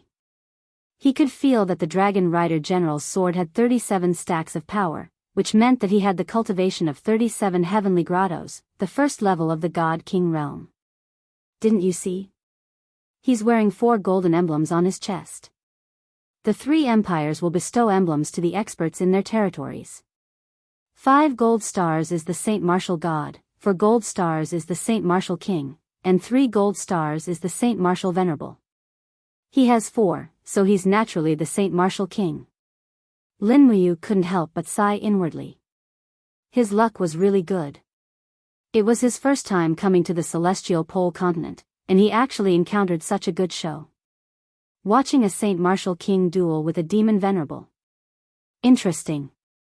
In the sky, the Saint Martial King, who was riding on the dragon's back, said coldly, Dragon Rider General Su Chuan has led the 11th squad of the Heavenly Jade Dragon Riders here to hunt demon spirits. Unrelated people, leave immediately.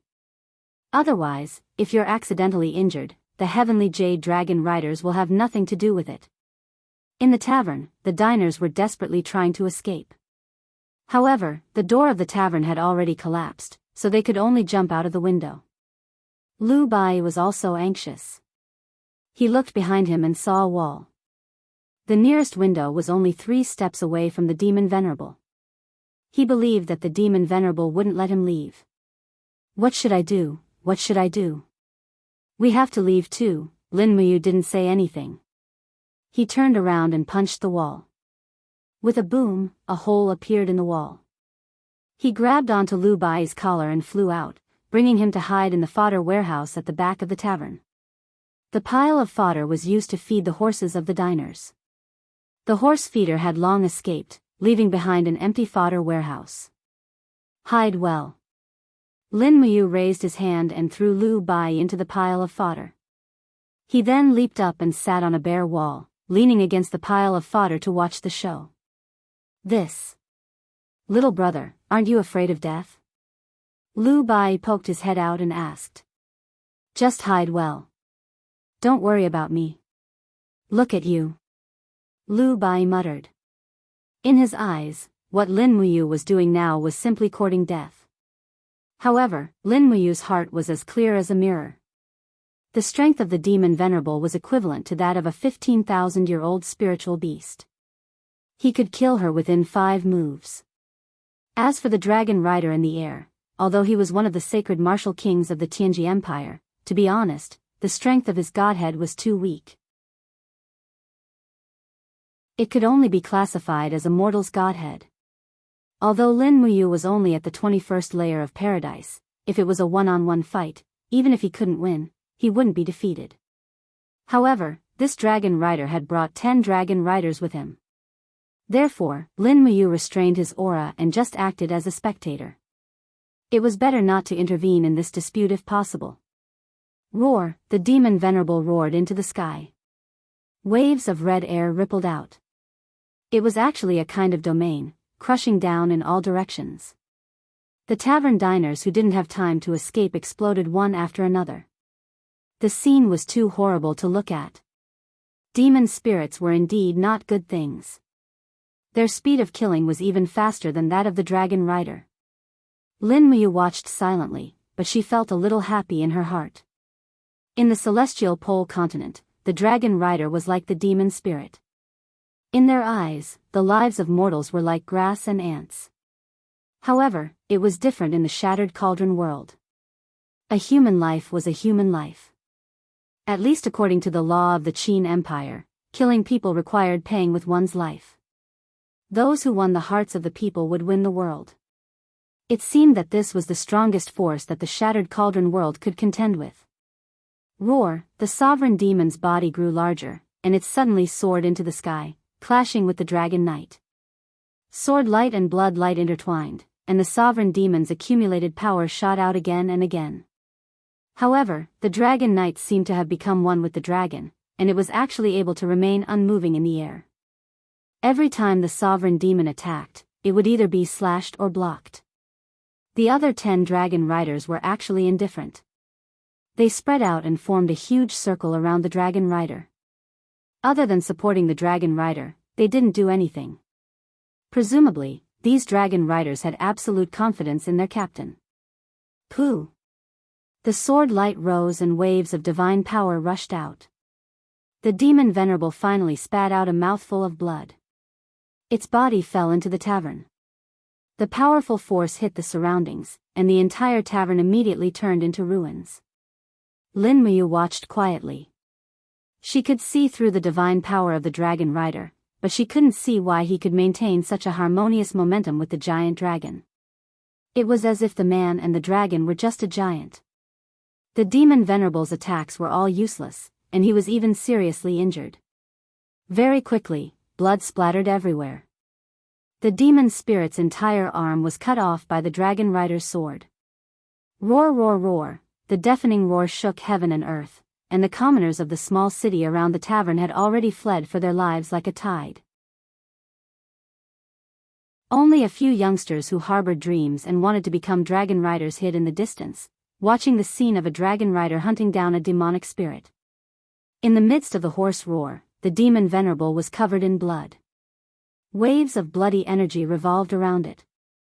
At this moment, a golden light suddenly shot out from its head, turning into layers of golden barriers that surrounded its body. Oh no! A dragon rider wearing silver armor hurriedly said, Lord Su Chuan, this demon spirit is about to evolve. God damn it, why did it have to evolve now of all times? Su Chuan's expression was fierce. If it wasn't because it knew it was about to evolve, this demon spirit wouldn't have the guts to enter Clear Desolation City. Get out of the way. Even if it evolves, I will still kill it. Otherwise, how would I have the face to go back and see His Majesty? Alright, we'll guard the formation for you. The 10 dragon riders spread out, standing several hundred meters away from the battlefield. One of the dragon riders could even see Lin Muyu on top of the wall. He couldn't help but frown, but didn't say anything. If this kid wants to die, then let him die. He can't blame anyone else. Not long after, the golden light surrounding the demon spirit dissipated, and a new arm grew out. Its body became shorter and rounder, but the power within its body increased by a large amount. The demon spirit in front of him was already a third-tier demon king.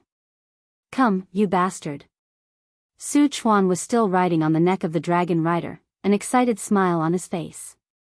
To be able to kill a demon king is an honor for the Tianji dragon riders, and this honor will also belong to him. Roar! The demon spirit suddenly shot out, filling the sky with bloody light. Bang! Amidst the loud noise, a dazzling golden light blossomed in the sky. This was the result of the collision between the god power and the powerful demon power. As the dragon rider wailed, the dragon rider's mount was injured. Two of the scales on the dragon rider's neck were torn open, and fresh blood flowed out. Su Chuan wasn't in a good state either. A bloody wound appeared on his arm. The attack of a demon king was indeed extraordinary. However, the demon king seemed to be in an even worse state. A 1-meter-long wound had been cut open on its abdomen, and fresh blood was flowing out. Roar! During the second attack, the dragon rider soared in the sky, and the dragon rider's sword energy scattered between the heavens and the earth. This battle seemed like it was going to destroy the world. After the 23rd attack, the demon king's internal organs were finally about to spill out. The dragon rider was covered in blood, and the dragon rider's mount was also covered in wounds. "Lord Su Chuan, we will help you," a dragon rider shouted. "No." Su Chuan frowned and said, "This is a demon king. Don't come over. I don't want any dragon rider from the Tianji Empire to die here." "Yes." Die. The roar reverberated in the sky of the small city, followed by the roar of a demon spirit. Finally, the demon king fell down softly. Pata, Su Chuan descended from the sky. After landing, he stabbed the demon king's head with his sword, piercing the brain until it spilled out. Then, he raised his head in satisfaction and said, "All right, mission accomplished." As he spoke, Su Chuan looked at the fodder warehouse at the side. He couldn't help but sneer and said, "Kid, have you seen enough? You have the guts to watch me kill the demon king. I've been discovered."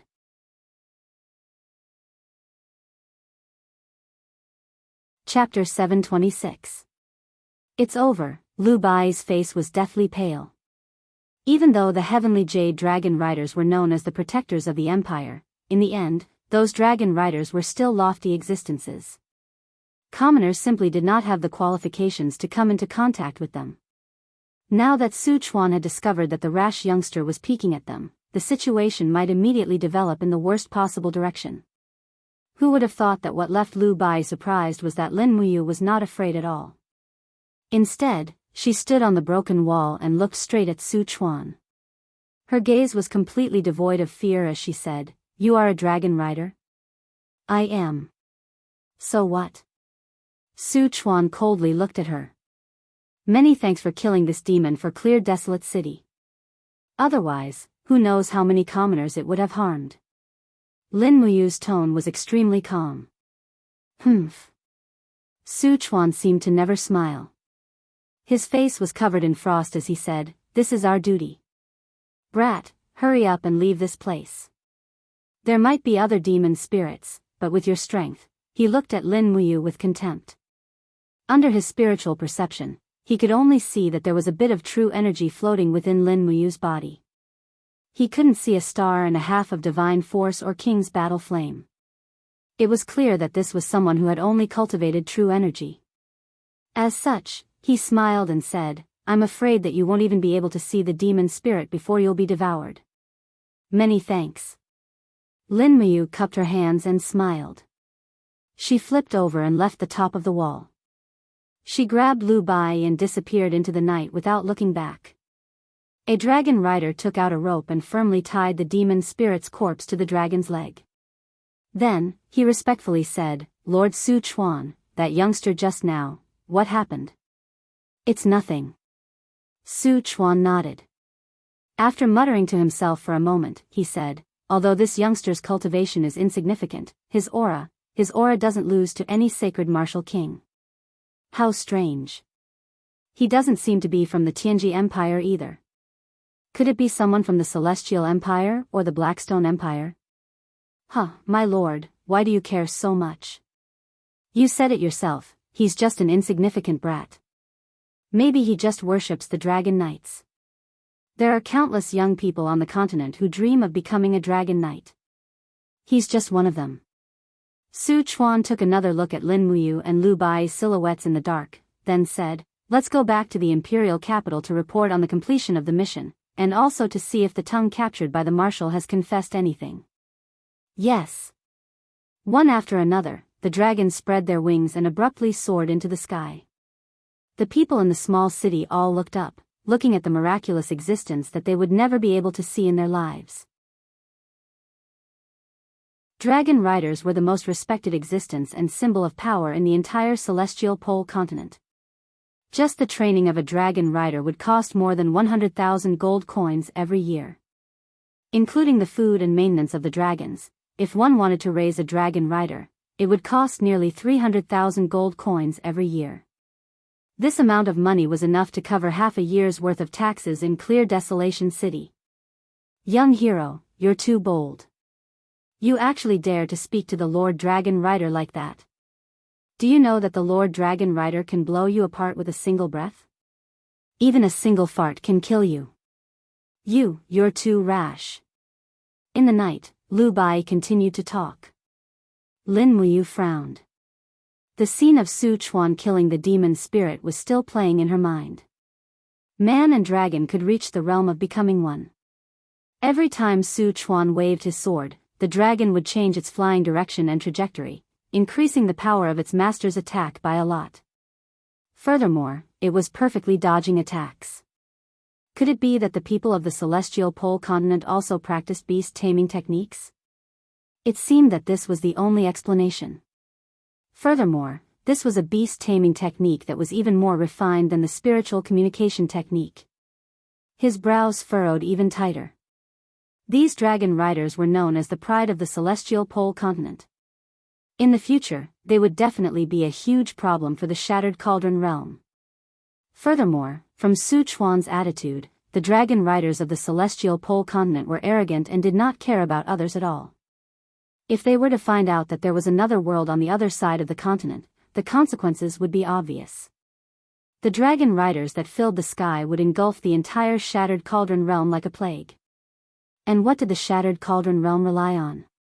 The only few gods, or the Longdan army camp and the magic crystal cannons? When he thought of this, Lin Muyu could not help but feel a chill in his heart. "Hey, kid, what are you thinking about? Why are you ignoring me? Don't you know that this is impolite?" Lu Bai carefully walked along the rocky mountain path in the forest. This clear desolate city was connected to the mountain range. In fact, it could not be considered a city anymore. It could only be considered a town nestled in the embrace of the mountain range. Only then did Lin Muyu turn around and smile guiltily. "Sorry, Bai. I was thinking about something just now." "What were you thinking about?" "Nothing. You clearly don't want to say it, yet you're still making excuses like this." "I'm not making excuses. I just don't want to say it." "Tui. You bastard, I'm about to die from anger." A faint golden luster flashed past Lin Muyu's eyes. He looked at the mountain path in front of him and said, "Bai, what do these dragon riders usually do?" "What do they do?" Lu Bai smiled. "You've asked the right person. Although I'm only in Clear Desolate City, there's nothing I don't know about. The Tianji Dragon Riders are under the direct command of His Majesty the Sacred Emperor. Normally, they will split up and patrol the various cities, carrying out missions to hunt demonic spirits. When there is war, these Dragon Riders will rush to the battlefield. When there is a local unrest, the Dragon Riders will also participate in the war. 7 years ago, there was an upheaval in the northern province. The Empire mobilized over 70% of the Tianji Dragon Riders to quell the rebellion. It was truly a reign of terror. Some people say that in a single night, these dragon riders slaughtered nearly 300,000 soldiers and civilians who participated in the rebellion. Lu Bai seemed to be able to see that tragic war. He clicked his tongue and said, "To the people, the dragon riders are the gods of war that the heavens have bestowed upon the human world. To the emperor, the dragon riders are just a tool to rule. Our country's Tianji dragon riders, as well as the neighboring countries' Tianjua dragon riders and Blackstone dragon riders, are all the same. Otherwise, the three great empires wouldn't have been able to rule the celestial pole continent for so long."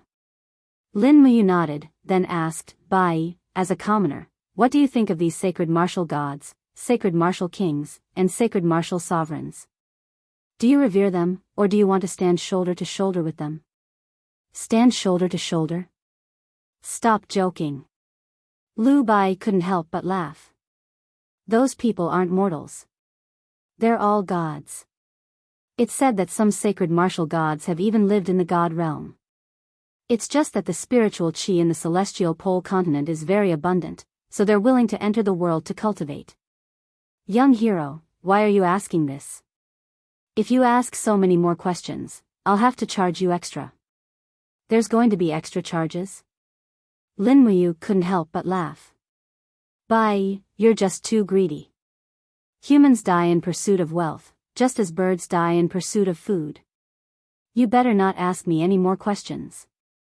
I've already answered a lot." "Alright, I won't ask any more." "That's right, there are a lot of demonic spirits. Do they appear frequently?" "How could that be?" "Basically, encountering a demonic spirit is as unlucky as stepping on dog shit. Do you think you can encounter one just because you want to?" Lu Bai smacked his lips. "You're really bad, tricking me into answering your questions again. This time, no matter what, you'll have to pay more for the questioning. Young hero, you're really too gutsy." "You," as he spoke, Lu Bai suddenly trembled all over, and he stood where he was. His eyes stared straight into the distance, as if his soul had been hooked. His face instantly turned deathly pale. "What's wrong?" Lin Muyu asked. Lu Bai extended his hand and pointed in front of him. sh*t, under the moonlight on the mountain path, a demon with a crooked body and barbs all over its body crawled on top of a huge rock. A pair of blood-red eyes stared fixedly at Lin Muyu and Lu Bai. That was the gaze of someone staring at their prey.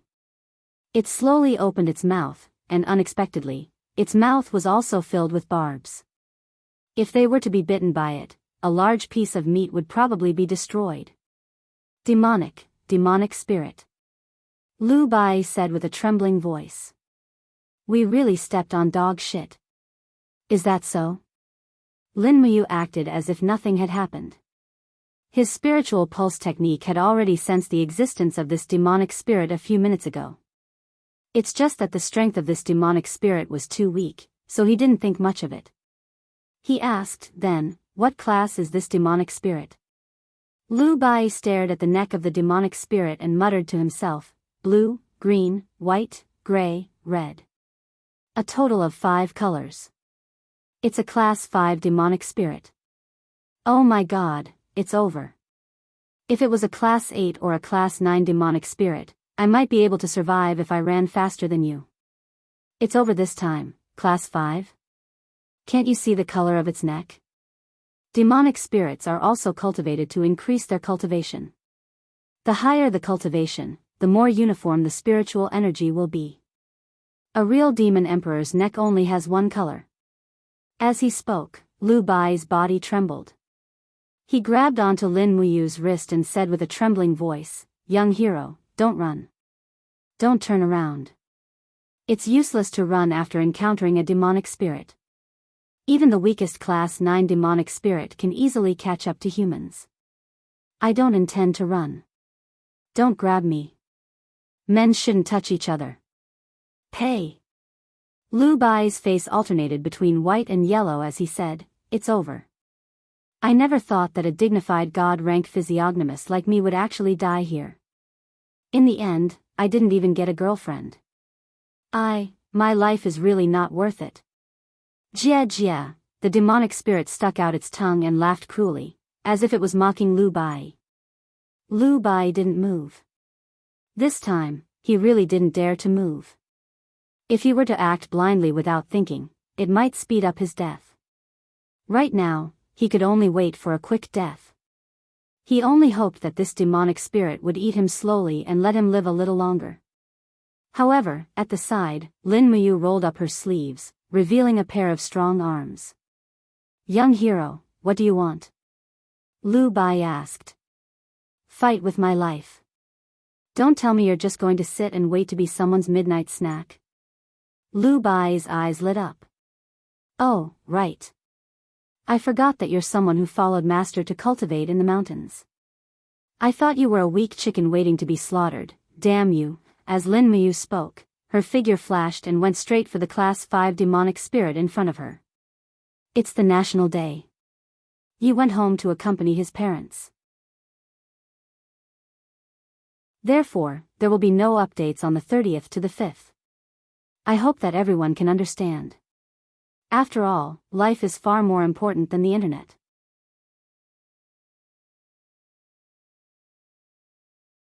Chapter 727. Hiss, all the spikes on the demon spirit's body stood up, like an inflated porcupine. This demon spirit's cultivation was much higher than Lu Bai's. When Lin Muyu made her move, she had already sensed the sudden burst of power within this young man's body. It had simply reached an extremely frightening realm, an extremely frightening realm. Wang. The demon spirit's body started to burn, and its strength quickly rose to its peak. It waved its sharp claws and charged towards Lin Muyu. Was it trying to fight with its life on the line? However, how could Lin Muyu give it such a chance? In the 5 elements, water can subdue fire. As her body moved, she raised her fist, and streams of law of ice quickly gathered. Her fist instantly became the center of a spinning force field, and she punched towards the demon spirit's abdomen. Pung! Divine energy flashed, and the 5th class demon spirit flew out like a ball sealed in ice, heavily falling into the grass. There was no longer any signs of life. It was killed by Lin Muyu with just one punch. It can't be, right? Lu Bai's jaw almost dropped to the ground. This is too exaggerated. Who the hell is this kid? He killed a 5th class demon spirit with a single punch. What kind of terrifying thing is this? Even those sacred warriors or sacred martial venerables within the Empire's borders can't do such a thing, right? Both fists lightly bumped, and ice shards fell to the ground. Lin Muyu happily said, "Done." "How is this possible?" Lu Bai carefully came to the side of the demon spirit and said, "Young hero, did you really kill this demon spirit?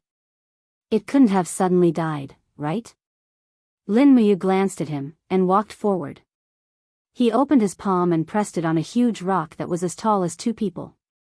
Divine energy circulated, and with a shout, the huge rock slowly split into pieces.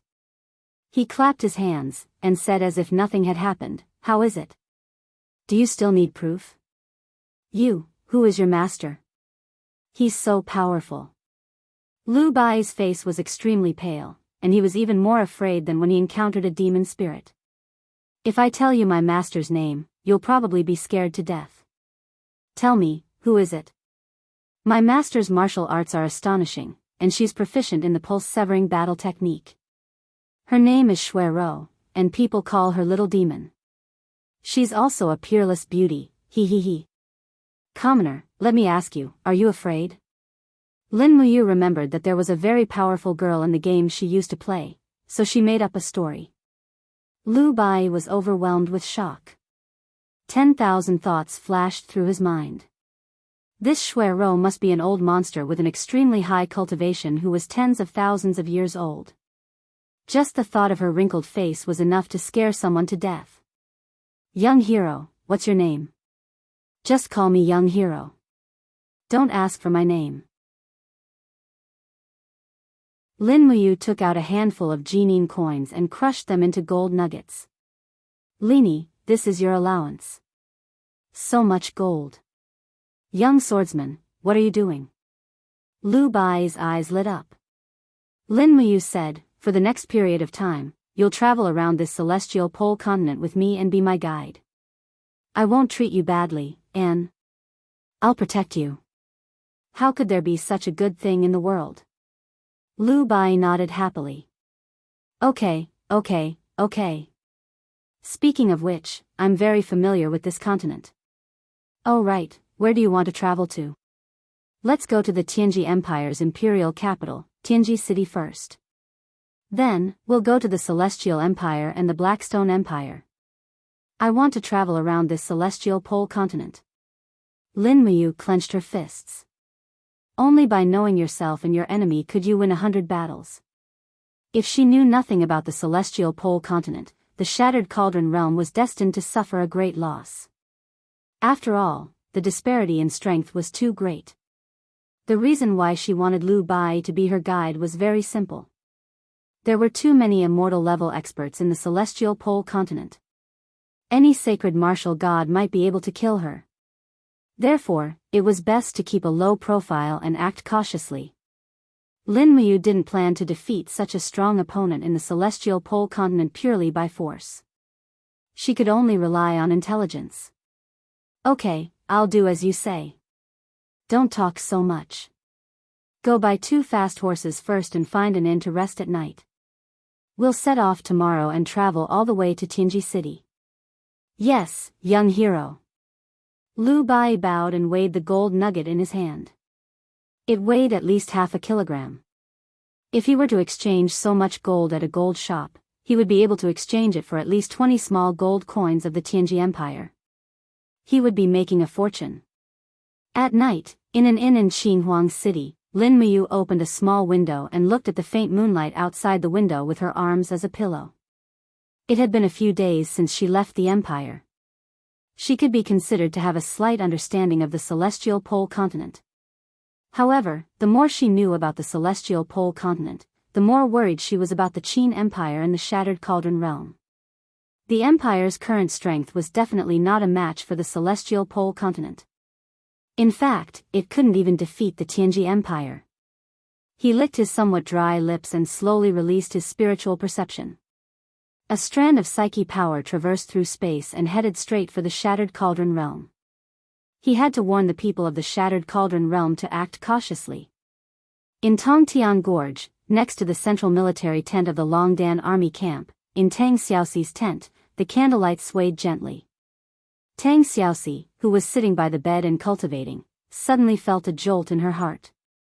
A familiar psyche power had awakened her. Closing her eyes, Tang Xiaoxi could immediately see Lin Muyu's appearance. She couldn't help but ask, Mu, you've been in the celestial pole continent for so many days. How is it going? I'm fine. Don't worry, Xiaoxi. Lin Muyu chuckled. You're still talking about it? I miss you so much. I miss you too, but I have something more important to tell you now. It's about everything about the celestial pole continent. And, tell me. Thus, Lin Muyu told Tang Xiaoxi everything she knew. Hearing that, Tang Xiaoxi's beautiful face turned pale. Originally, she only thought that the celestial pole continent in the east was stronger, but now she knew that this celestial pole continent was ridiculously strong. Tang Xiaoxi frowned slightly and said worriedly, then what should we do? What else can we do? Counter soldiers with arms and water with an earth weir. Lin Muyu said, you have to use the fastest speed to send a letter to Big Brother Feng and Yan. Inform the entire Lingnan and Lanyan city and all the major provinces to transfer elite troops to the 4 provinces facing the sea to set up defenses. In addition, let the empire's shipyards build warships with all their might. If the 3 empires invade our borders, we have to stop them at the east of the coast. My psyche power to send a message consumes too much energy and the distance is too far, so I'll have to rely on you. Don't worry. Tang Xiaoxi said obediently, my psyche power is enough to send a message to Feng Jixing, and then let Feng Jixing send a message to Qin Yan. And, don't make it public first. All the military deployments and movements must be carried out in secret. We can't be in a mess before the war starts in the celestial pole continent, understand? I understand. Don't worry, Mu. Also, you're in the celestial pole continent. There are so many Saint Martial gods and Saint Martial kings, and every one of them can defeat you. You have to be careful. Once Wei Chao's battle with the demon race at the Tongtian Gorge ends, I'll immediately go to the celestial pole continent to find you. Don't worry, I'll gather information here. You have to guard the empire. Right now, you and Ouyang Yan have the highest cultivation in the empire, so you must guard there and wait for me to return. Then come back early. Don't worry, I'll naturally leave after I understand this place well enough. I also know that this place is very dangerous. Tang Xiaoxi couldn't help but laugh. You're still in the mood to joke. Alright, maintaining psyche power consumes too much divine power. Quickly retract your psyche power. I'll tell everything to Feng Jixing and Qin Yan in a while. When Lin Muyu's psyche power dispersed, the illusion in front of Tang Xiaoxi immediately dissipated and was replaced by Ouyang Yan's charming face. It's Lin Muyu's psyche power? What did she say? Some fatal things. Tang Xiaoxi took another look at Ouyang Yan and said, Ouyang, if we're on the losing side in the future war, will you still serve the Qin Empire? Ouyang Yan was stunned, then she puffed out her chest and said with a smile, what kind of person does Princess She think I, Ouyang Yan, am? Since I've decided to serve the Qin Empire, I'll naturally protect it with my life. Moreover, I owe His Highness a life. He gave me a new lease of life. This kindness is worth me, Ouyang Yan, to repay with my life. There's no need for you to repay kindness. Tang Xiaoxi smiled faintly and said, however, this continent is indeed plagued with disasters. I originally thought that after the Fiend race and Iha country were destroyed, it would usher in a period of peace and prosperity, but I didn't expect. Oh right, Ouyang, has Chu returned yet? He came back once and went out again.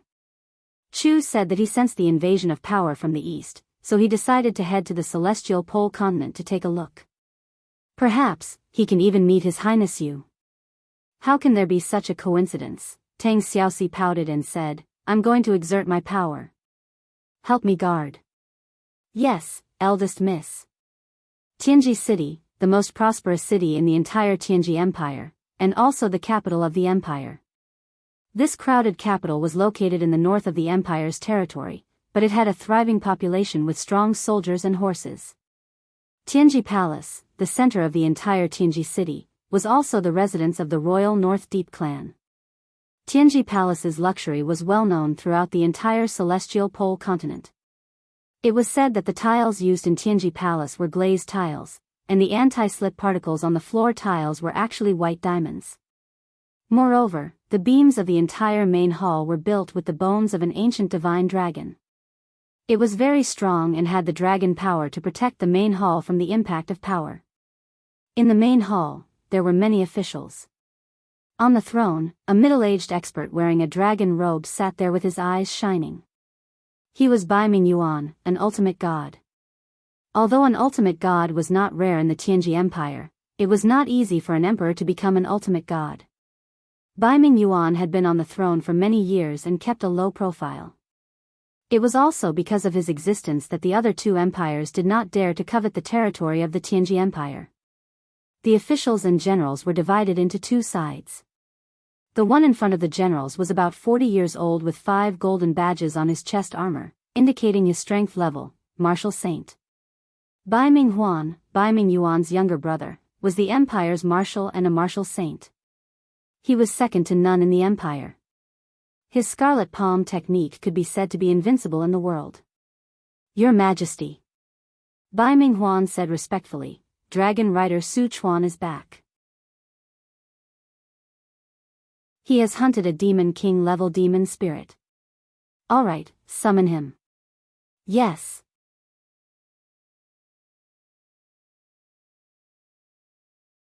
Chapter 728. Dong, dong, dong, Su Chuan walked into the palace with his head held high. In terms of status and experience, he was one of the few in the Tianji Empire. There were a total of 5 sacred martial kings in the Tianji Empire, and 2 of them served the empire. One was Bai Mingyuan, and the other was General Zhang Cheng.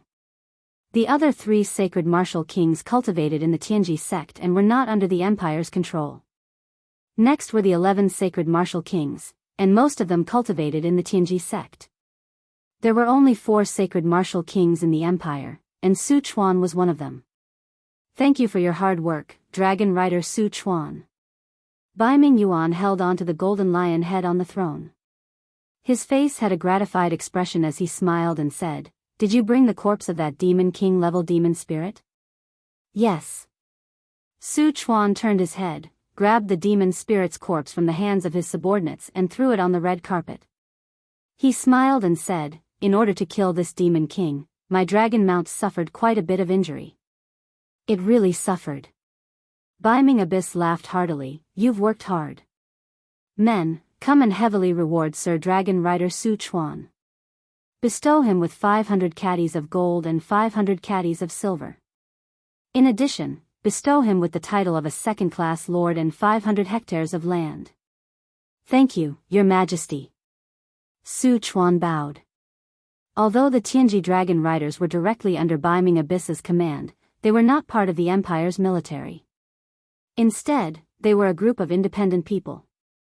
That was why Su Chuan's rank was only that of a dragon rider, and he did not hold any position within the empire. As for titles like lord and so on, those were just empty titles. What Su Chuan cared about was the gold, silver, and jewels that Bai Ming Abyss gave him. Even though he was a saint martial king, he still needed to live a luxurious life after entering the secular world to cultivate.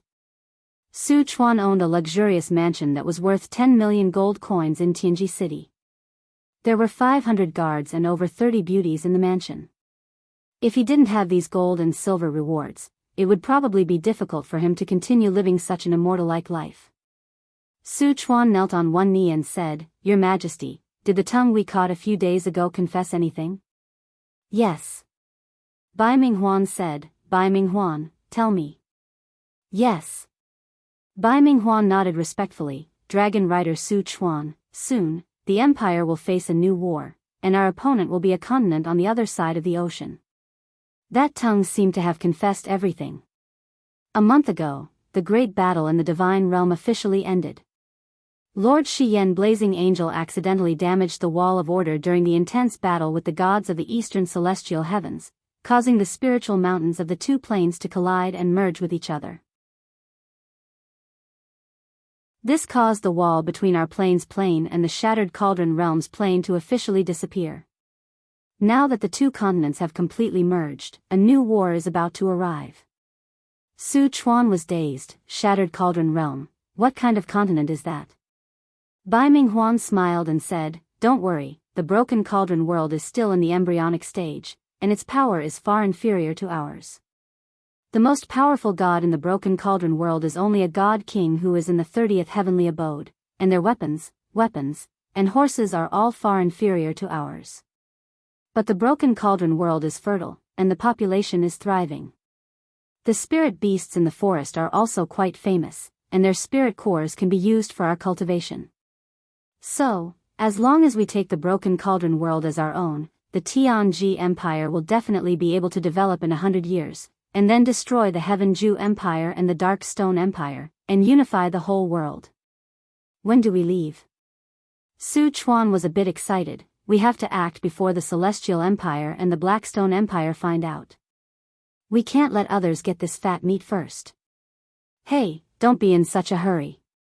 Bai Ming Huan waved his hand and smiled. "Recently, I have been deploying troops at the border. We have to stabilize the border first before we can send some troops to conquer Shattered Cauldron Realm. In addition, I have also sent envoys to the 2 empires to ask for an alliance. Only with an alliance can we focus on attacking Shattered Cauldron Realm." "Yes, I will listen to Marshall's orders." That's good, ha ha ha. Shattered Cauldron Realm will be ours sooner or later, no need to rush." "Yes." The night was indescribably cold. The night of the exile land was full of slaughter, and one could even hear miserable cries from afar. No one knew which unlucky soul had died under a sharp blade. Rustle, rustle, rustle, the girl was kneeling in the grass with bare feet. There was a kind of black crawling bug in this patch of grass. Although this bug didn't bite, it was very disgusting when it moved. This demon spirit girl's arms and hair were almost covered with these bugs, but she didn't move at all, like a withered leaf hidden in the grass. She had been waiting here for a whole day, but the hunter from hell still hadn't appeared. She clearly remembered the battle 2 days ago. That hunter in black armor had almost cut off his own arm with a single sword strike.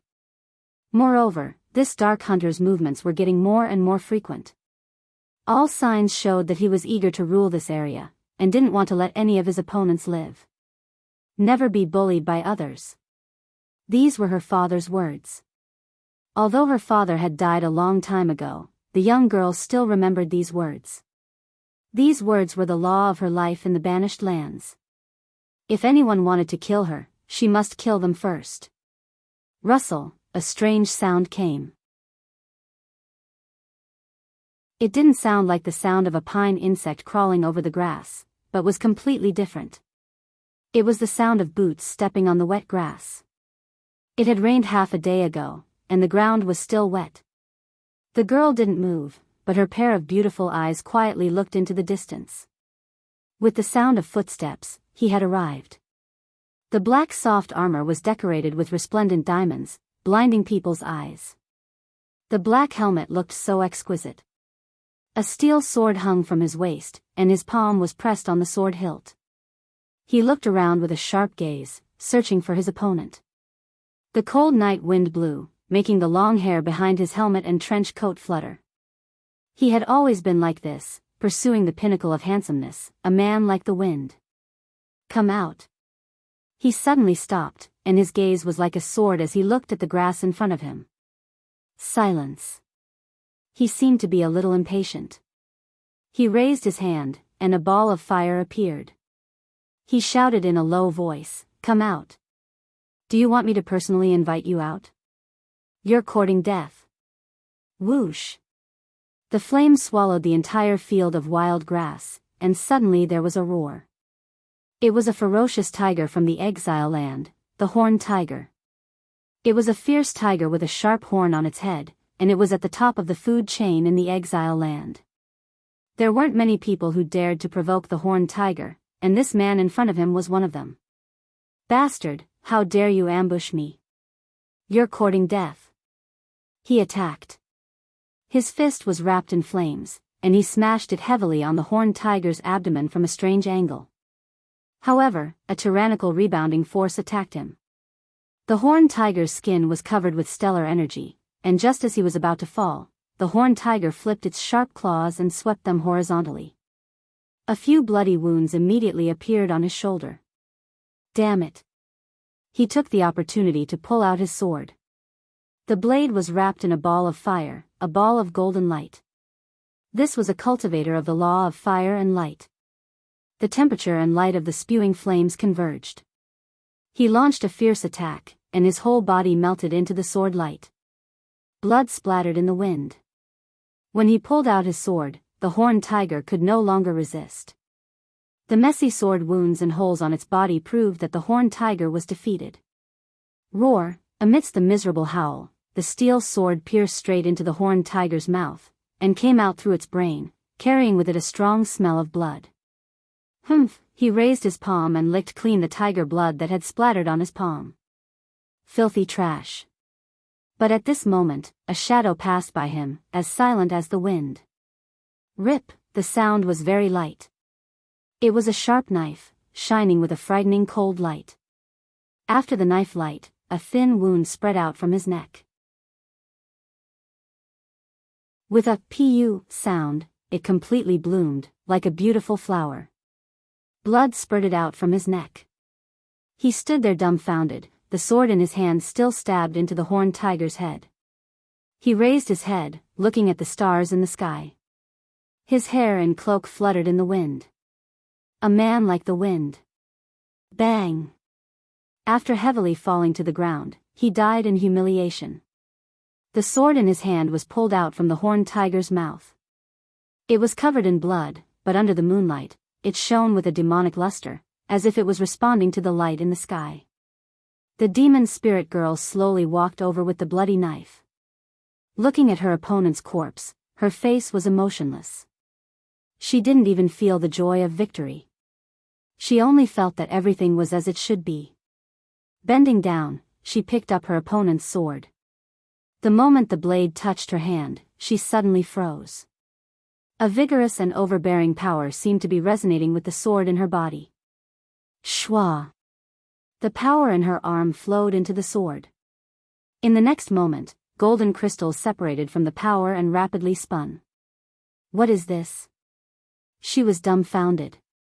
She never thought that she would have a connection with a weapon. Moreover, these flying golden crystals were a type of pure energy crystal. But what was it? Who am I? She muttered to herself, but the chilling night wind of the banished lands answered her rampantly. Woo! Woo! Woo! She couldn't understand. This paragraph was so poetic that even I was moved. Knock, knock, knock. Violent knocks came from outside the inn's door. Open the door, open the door. If you don't open the door, we will break it down. Lin Muyu woke up from his sleep. The divine power that he had used to transmit the message through his telekinesis last night was fully replenished. He floated up and opened the door to his room, only to see 7 to 8 armored soldiers staring at him. One of the soldiers was holding Lu Bai in his hands. The poor Lu Bai was already tied up. What is it? Lin Muyu was so calm that it was exaggerated. What? An officer wearing a 10-man military rank smiled and said, Are you a noble? No. Do you have any friends who are nobles? No. Then do you have money? I am poor. Then congratulations, you have been conscripted by the Imperial Army in the West Mountain Province as a first-class private. Don't say anything. You will naturally understand your status when you reach the military camp. Lin Muyu narrowed her eyes. Damn, they are grabbing a strong man.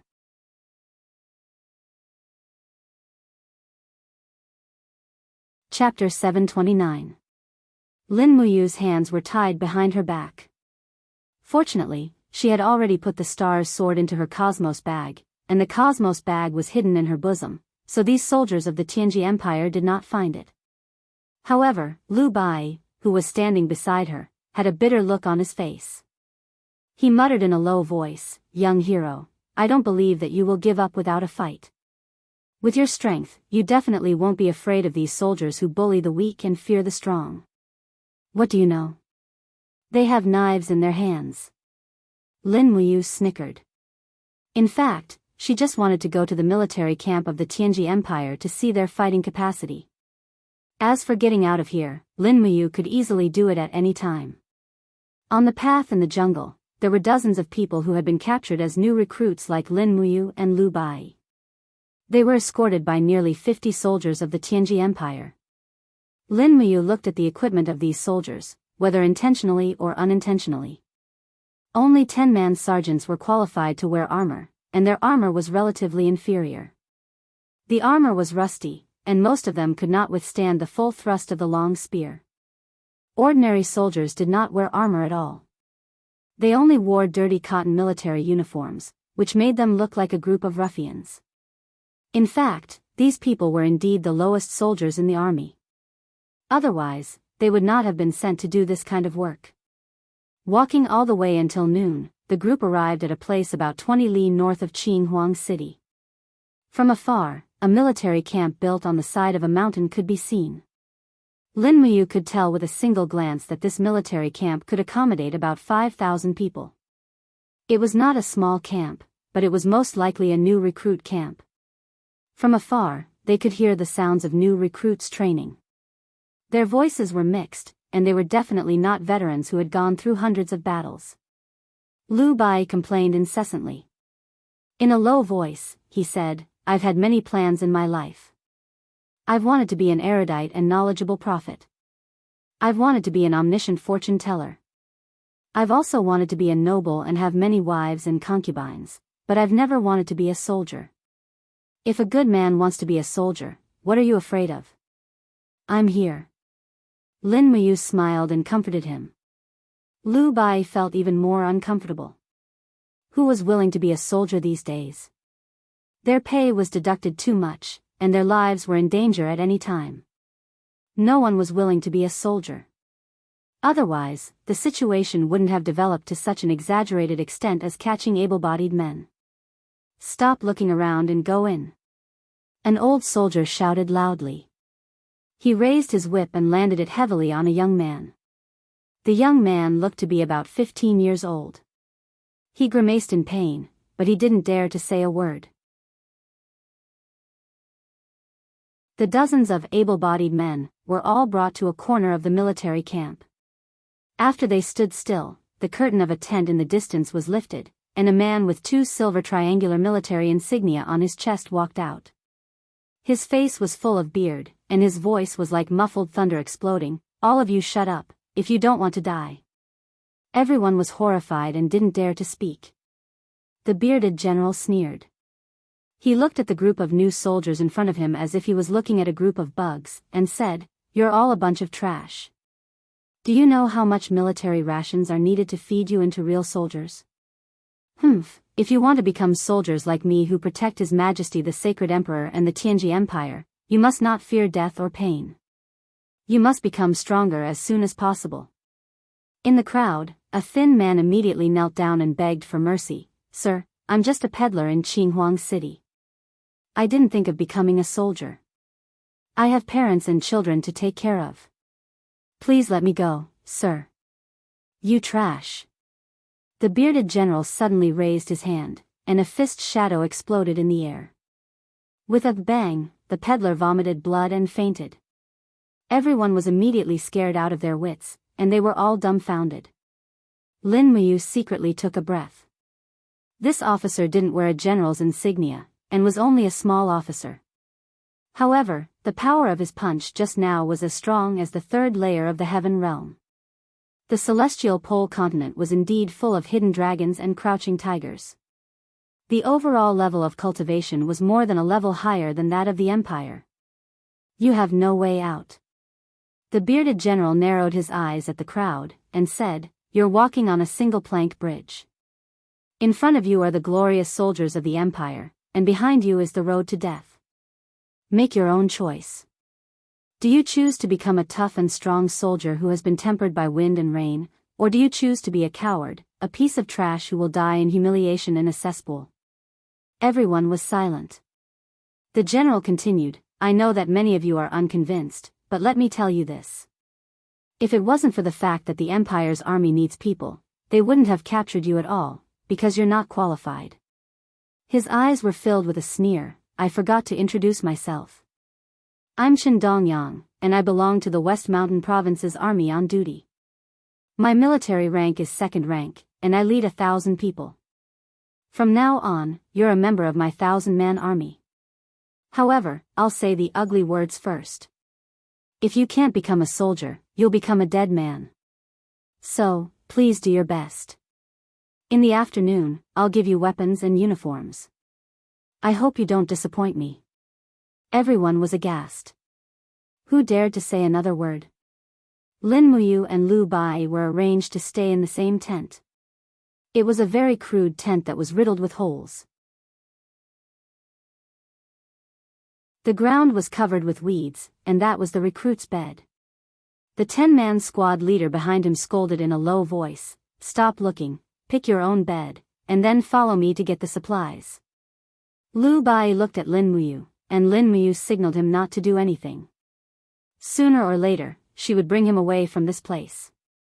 As expected, the weapons were very crude. Lin Muyu received a long halberd. The tip of the long halberd was almost rusted through, and the blade and the handle were only wrapped with a few pieces of torn cotton cloth. It was hard to imagine what this kind of weapon would be used for on the battlefield.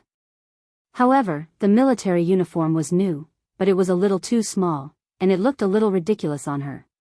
After receiving the weapons, the recruit training began in the afternoon. The first training was to cooperate with the team to attack. This surprised Lin Muyu a little. Although the equipment of the Tianji Empire looked crude, the tactical training was very strict, and orders were strictly followed. The military training of the instructors was very good. In the evening, it was a weight-bearing training. A group of recruits carried their weapons and walked around the mountains.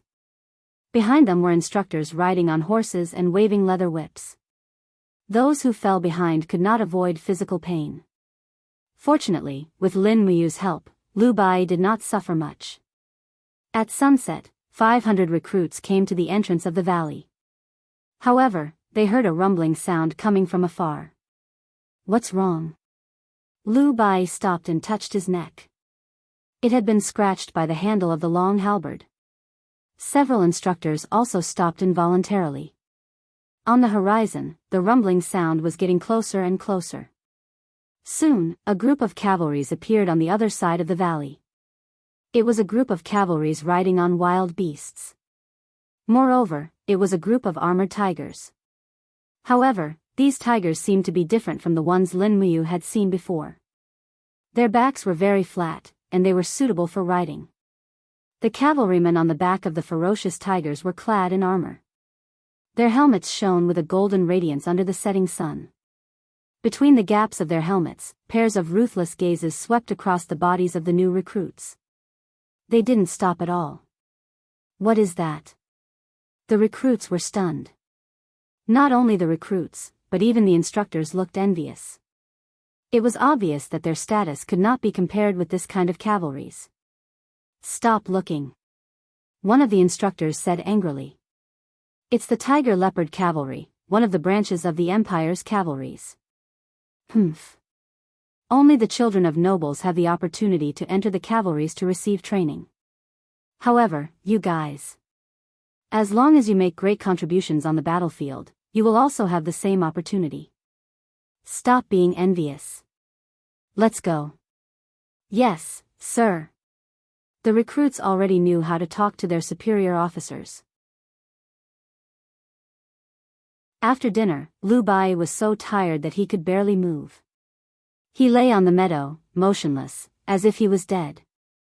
Lin Muyu pushed his arm. Plain clothes.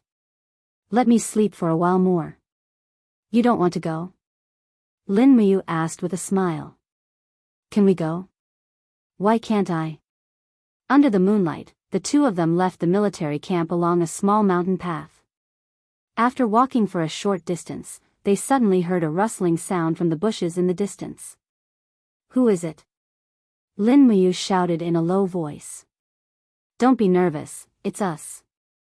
A few people who looked like recruits stood up from the bushes. They were also recruits who had trained with them during the day. It seemed like they were also deserters. So they ran together. However, after leaving the camp for less than 2 miles, the sound of hooves came from behind. Torches flickered, and a voice shouted in the wind, "All of you stop, you scum." It was the voice of second-rank Tiger Lieutenant Qin Dongyang. Run! No one knew who shouted, but the crowd began to scatter in all directions. The warhorses were very fast. In the darkness of the night, there were about 10 cavalrymen galloping towards them. Qin Dongyang held his shining longsword and galloped at the front. He raised his sword and slashed at the back of a deserter. Blood splattered everywhere. The poor recruit was almost cut in half. It's over, this demon. Lu Bai was shocked. You go, I will block him. Run as fast as you can, and I will catch up to you. Lin Muyu said in a low voice. Okay. Lu Bai didn't even look back as he ran. Lin Muyu turned around and flew over. A deserter like you dares to turn back and seek death? Qin Dongyang roared. He raised his bloody longsword and slashed at Lin Muyu. The longsword was enshrouded with fighting energy, and it turned into a bolt of lightning. It was extremely fast. However, Lin Muyu was even faster. She flashed past at a speed that the naked eye could not follow, dodging the attack of the longsword. Her fist was imbued with half of her divine power as she punched Qin Dongyang's abdomen. Bang! Golden light burst out, and Qin Dongyang spat out a mouthful of blood. He fell off his horse and rolled on the ground like a cannonball. He looked very embarrassed. This bastard, he wants to kill General Qin. A group of cavalries galloped over and threw their spears. Lin Muyu couldn't help but smile. With a light shake of her arms, a huge invisible wall immediately formed in front of her. Dang, dang, dang. The spears were all knocked away. She raised her fist and swept out with half of the power of chaos of the lives. Instantly, a strong gust of wind blew and a golden shockwave rippled out, causing a group of riders and their horses to tumble and tumble away. Heavens, this brat is a holy martial venerable. Qin Dongyang wiped the blood from the corner of his mouth. Stop the attack and retreat. Come and help me, my ribs are all broken.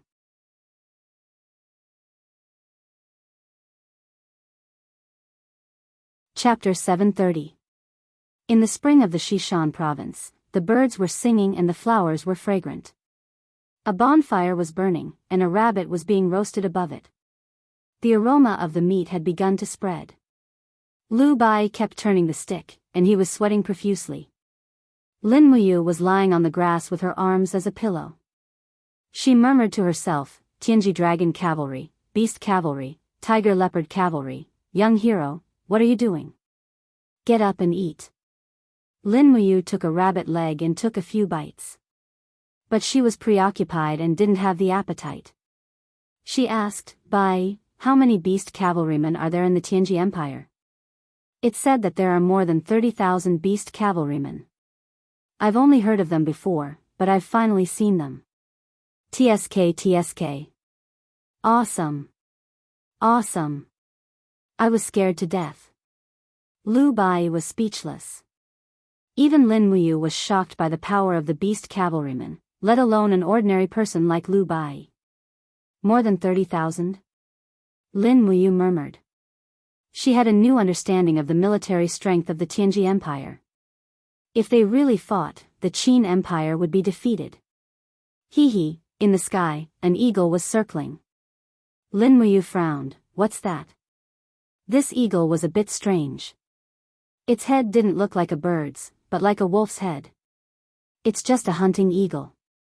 What's so strange about it? Lu Bai lowered his head and gnawed on the rabbit.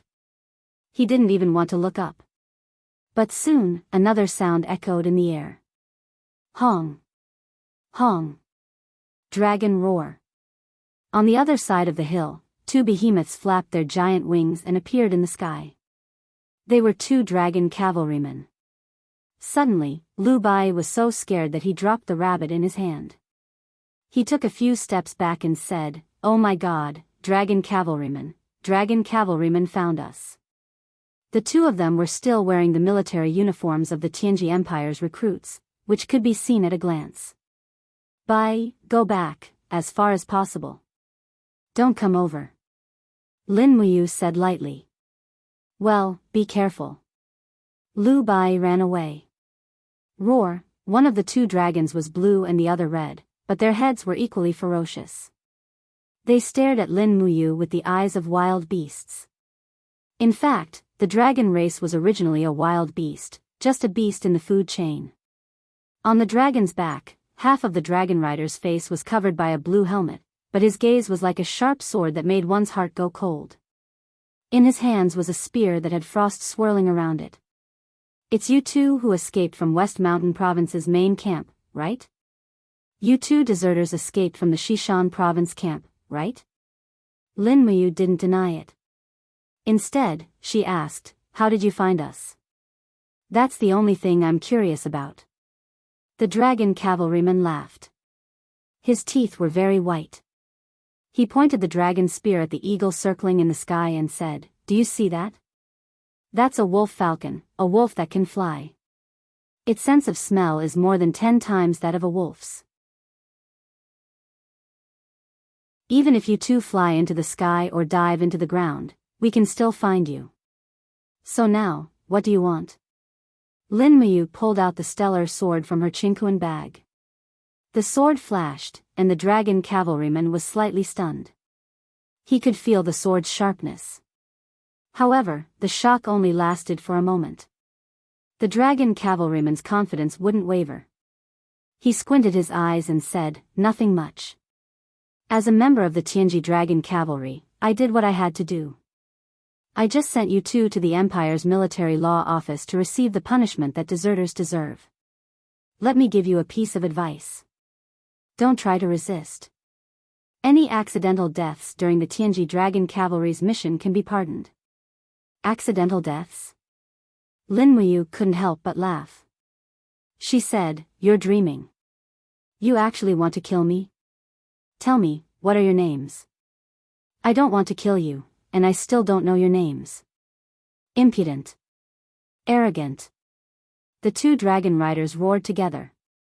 However, they were obviously nobles, and they still maintained the self-restraint that nobles should have. They lowered their dragon spears and said, "Junior Dragon Cavalryman, Li Ku. Second-rank Dragon Cavalryman, Hu Yin. Alright, let's do it." Lin Muyu stood majestically on the grass and looked at the sky indifferently. Li Ku was at the Divine Heaven Realm, and Hu Yin was at the Divine Sovereign Realm. What worried Lin Muyu was how much their battle power would increase after becoming one with the dragon. However, what made Lin Muyu excited was that she actually had the chance to fight a dragon cavalryman here. This was too rare of an opportunity, and it was also a great chance to understand a dragon cavalryman. Arrogant to the extreme. Li Ku roared angrily and urged the dragon to pounce. He raised his long sword, and a fiery light shot into the sky. His attack was indeed extraordinary. Moreover, before the sword energy even landed, a formless aura shrouded everyone, making them feel suffocated. Moreover, the power of this sword actually contained very pure dragon power. Buzz! The golden wall of the gourd appeared in front of Lin Muyu, and with a bang, light surged. The dragon scale wall blocked Li Ku's attack. After all, there was a large disparity in strength between the two. Li Ku and his dragon were blown back by the surging cyclone, and he couldn't help but show a look of surprise on his face. A powerful feeling of shock came from the dragon sword. The opponent's seemingly very simple defensive wall was actually ridiculously strong. How is this possible? Li Ku frowned. Clear Desolation City was just an unremarkable small city in the West Mountain province. How could there be a strong person who could fight against a dragon cavalryman? This brat didn't look like someone that powerful. He looked more like a pretty boy kept by a rich woman in the city. This was simply too unbelievable. Let me. Hu Yin roared and attacked from the other side of Lin Muyu. His dragon spear stabbed down, and layers of frost lingered around it.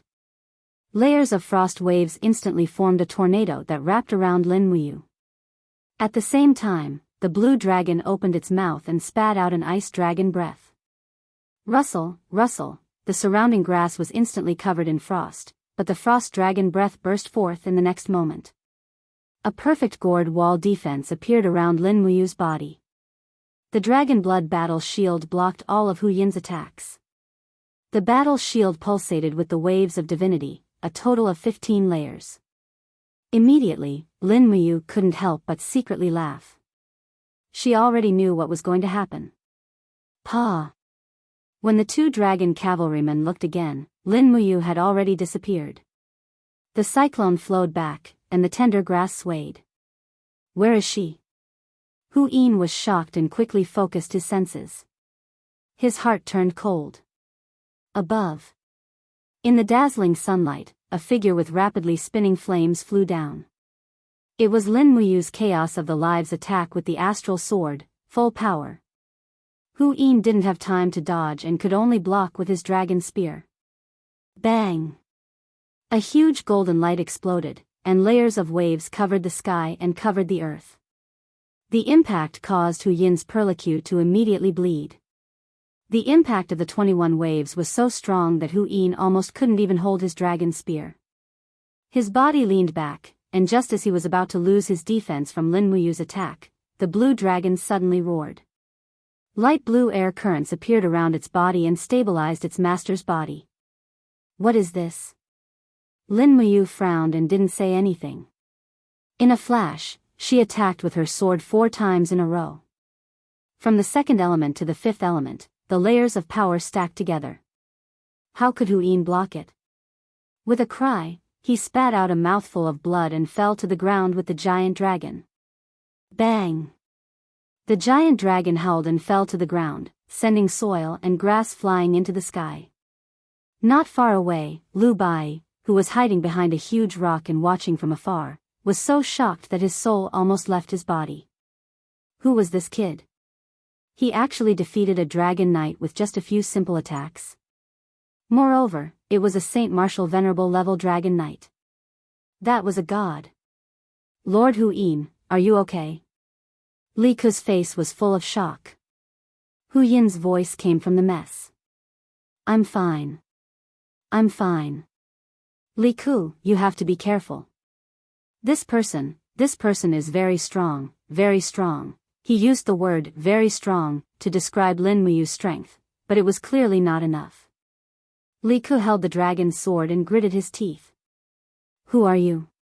A person who travels the world. Lin Muyu casually replied. But you just had to find trouble with me.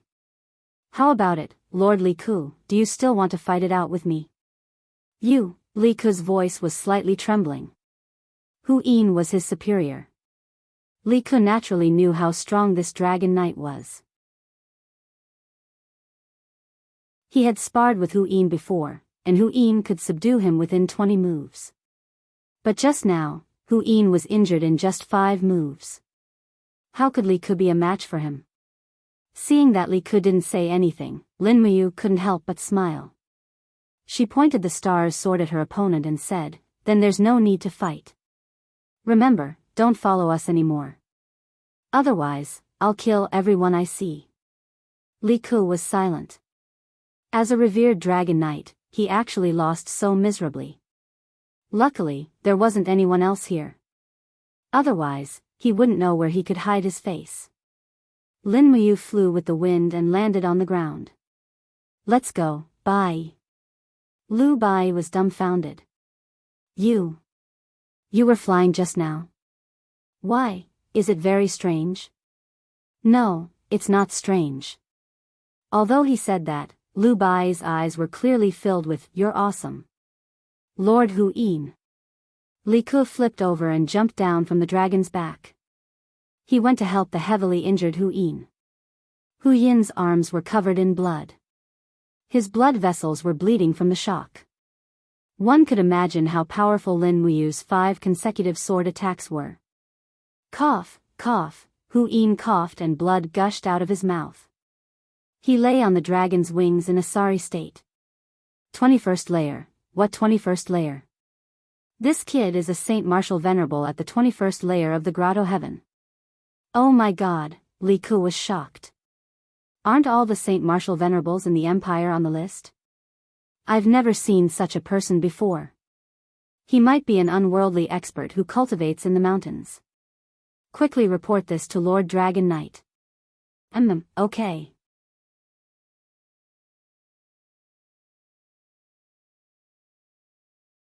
Chapter 731. The bell rang a total of 24 times.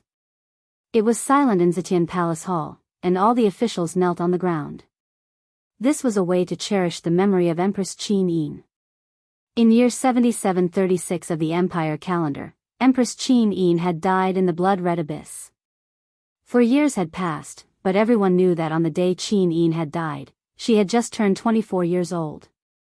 Even though the 3 kings were ruling the world now, everyone still believed that Qin Yin would return.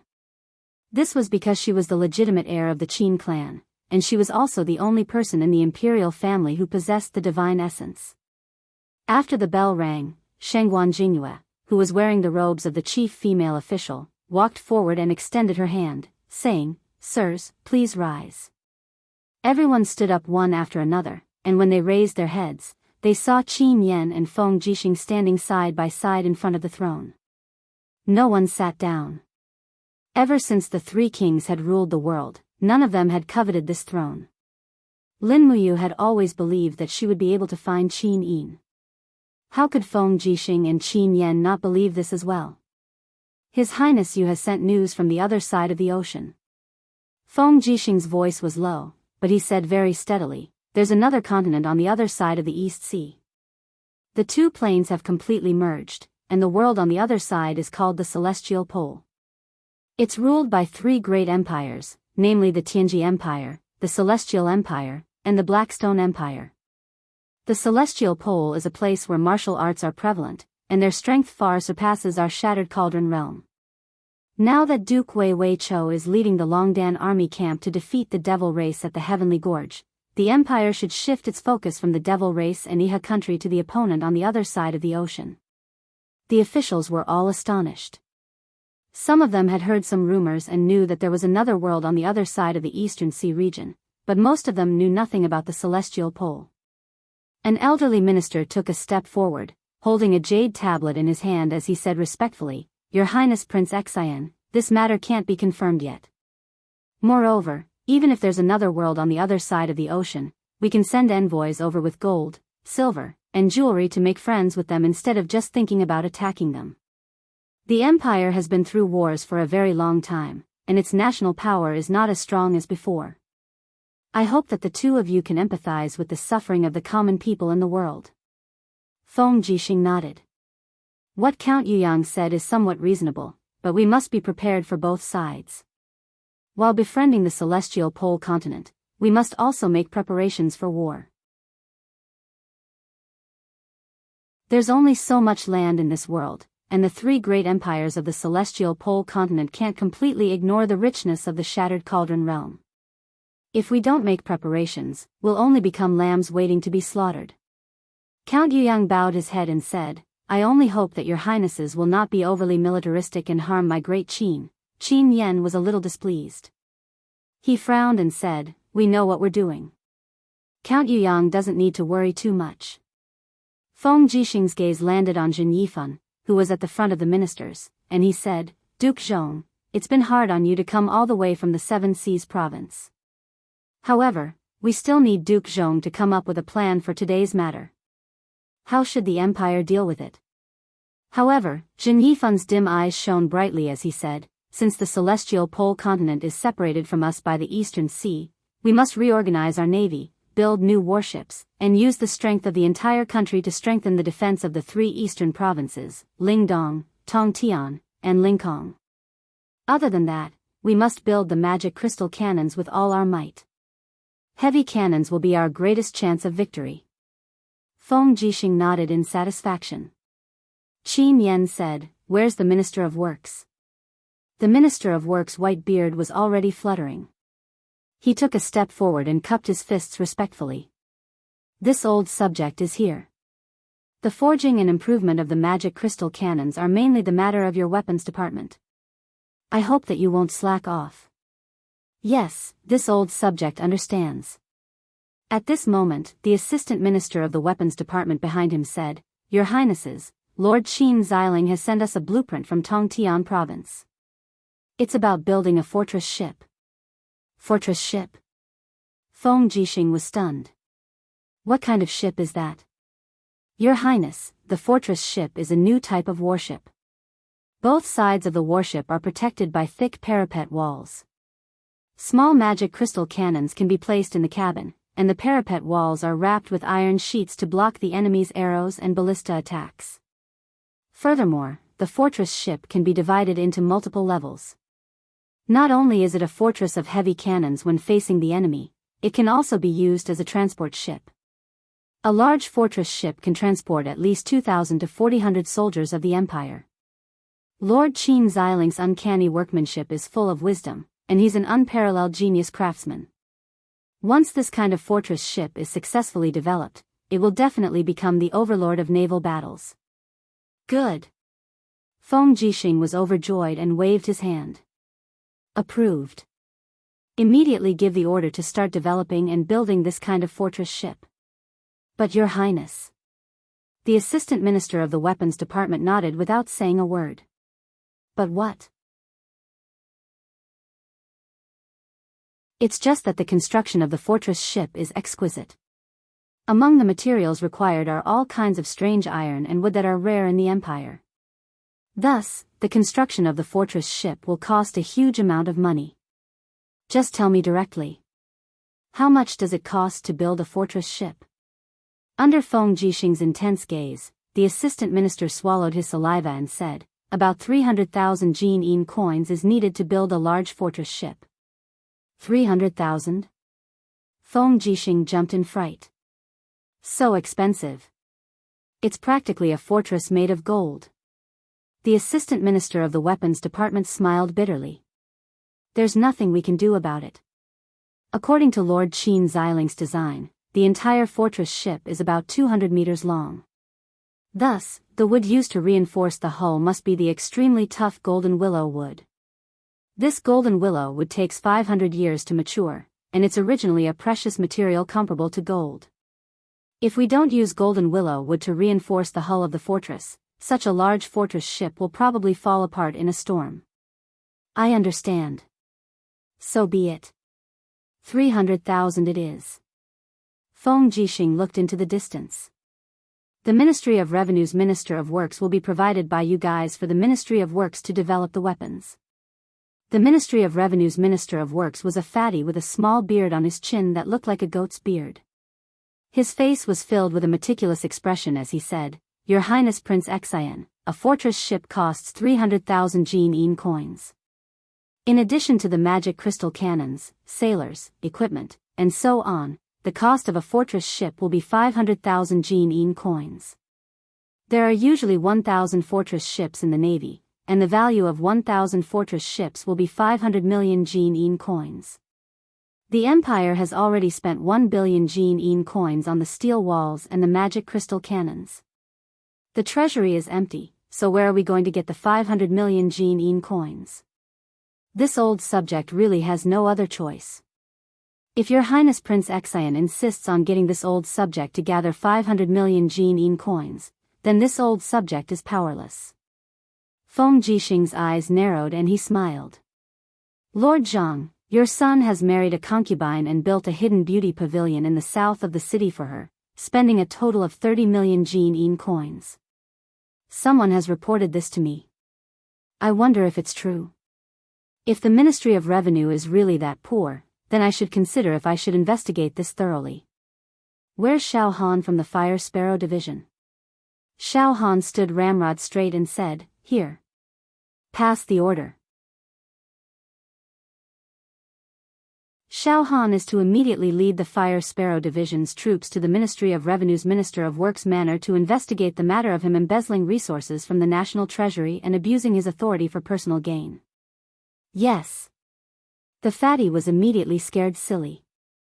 He quickly knelt on the ground, wiping away his snot and tears as he said, Your Highness Prince Xian, please spare my life.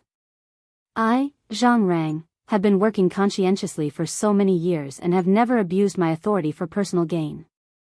My son's villa is only what he got from running the Merchant Association. He has never taken any bribes. If Your Highness Prince Xian doesn't trust me, this old subject is willing to bring my son to the streets to beg and help Your Highness gather the 500 million Jin coins. There's no need for that. Feng Jixing snickered and said, Your reputation as a miser has long spread far and wide. Otherwise, His Highness you wouldn't have personally chosen you to be the Ministry of Revenue's minister. You just need to gather the 500 million Jin coins and hand it over to the Ministry of Works. As for the National Treasury, you must keep a record of every single item of the Treasury's income and expenditures and submit a copy to the Zetian Palace Hall every month. You and I trust you very much and believe that you can manage the Qin Empire's national treasury well. Don't disappoint us. Yes, this old subject understands. Feng Jixing had already made Zhang Rang obediently by using both carrots and carrots. Jin Yifan said, according to His Highness Yu's description, there is a type of troop in the celestial pole continent called the Dragon Cavalry Troops. They are a group of warriors who ride on giant dragons and have astonishing power. If this is really the case, we must be prepared. Otherwise, we might be controlled by them at the first step. Yes. Feng Jixing nodded and said, The Dragon Cavalry is indeed very troublesome, but it's very difficult for us to deal with an army in the air. Ordinary arrows are unable to penetrate dragon armor. Even if it's a white diamond arrowhead, due to the weight and speed of the arrowhead, it might not be able to penetrate dragon armor. As for the magic crystal cannons, they might not be able to accurately hit the giant dragons either. Sigh, Qin Yan looked at Feng Jixing's frown and said, Your Highness Prince Xian, let's take it one step at a time. We haven't even seen a real dragon rider yet. It's still too early to consider how to deal with them. After all, Qin Yan was still too young. Feng Jixing let out a bitter laugh and didn't say anything. At this moment, Xing Yifan narrowed his eyes and said, I wonder if the two of you still remember what Duke Wei Wei Chou is best at. Qin Yan was stunned. Archery. That's right. Xing Yifan smiled faintly and said, It's precisely archery that can shoot a willow tree from 100 steps away. With Duke Wei's ability, he can shoot an enemy from 200 meters away with a 150 kilogram strong bow. This old subject is thinking, if we can train giant warhawks and let our army's godly archers ride on giant eagles and only shoot the eyes of the dragon riders' mounts, would it be effective? Feng Jixing was startled. Will it work? If they ride on warhawks, not only will their bodies be unstable, but the trajectory of the arrows will also be easily affected by the strong winds in the air. If they want to shoot a small dragon's eye, I'm afraid it won't be easy. But, do we have any other way? Xing Yifan let out a bitter laugh. Feng Jixing was speechless and waved his hand. It seems like that is indeed the case. Since that is the case, Duke Zhong shouldn't return to your fief in the Seven Seas province for now. Stay in the imperial capital and help the Ministry of War develop this type of warhawk godly archer. Yes, this old subject obeys. The entire Zetian palace fell into silence once again. Everyone was thinking about different things, but after this conversation, Feng Jixing and Qin Yan had a preliminary impression and confidence of facing the enemy in the distance. You're tuning in to the Carefree Valley YouTube channel. Don't forget to subscribe and join us on this journey to catch the most captivating stories.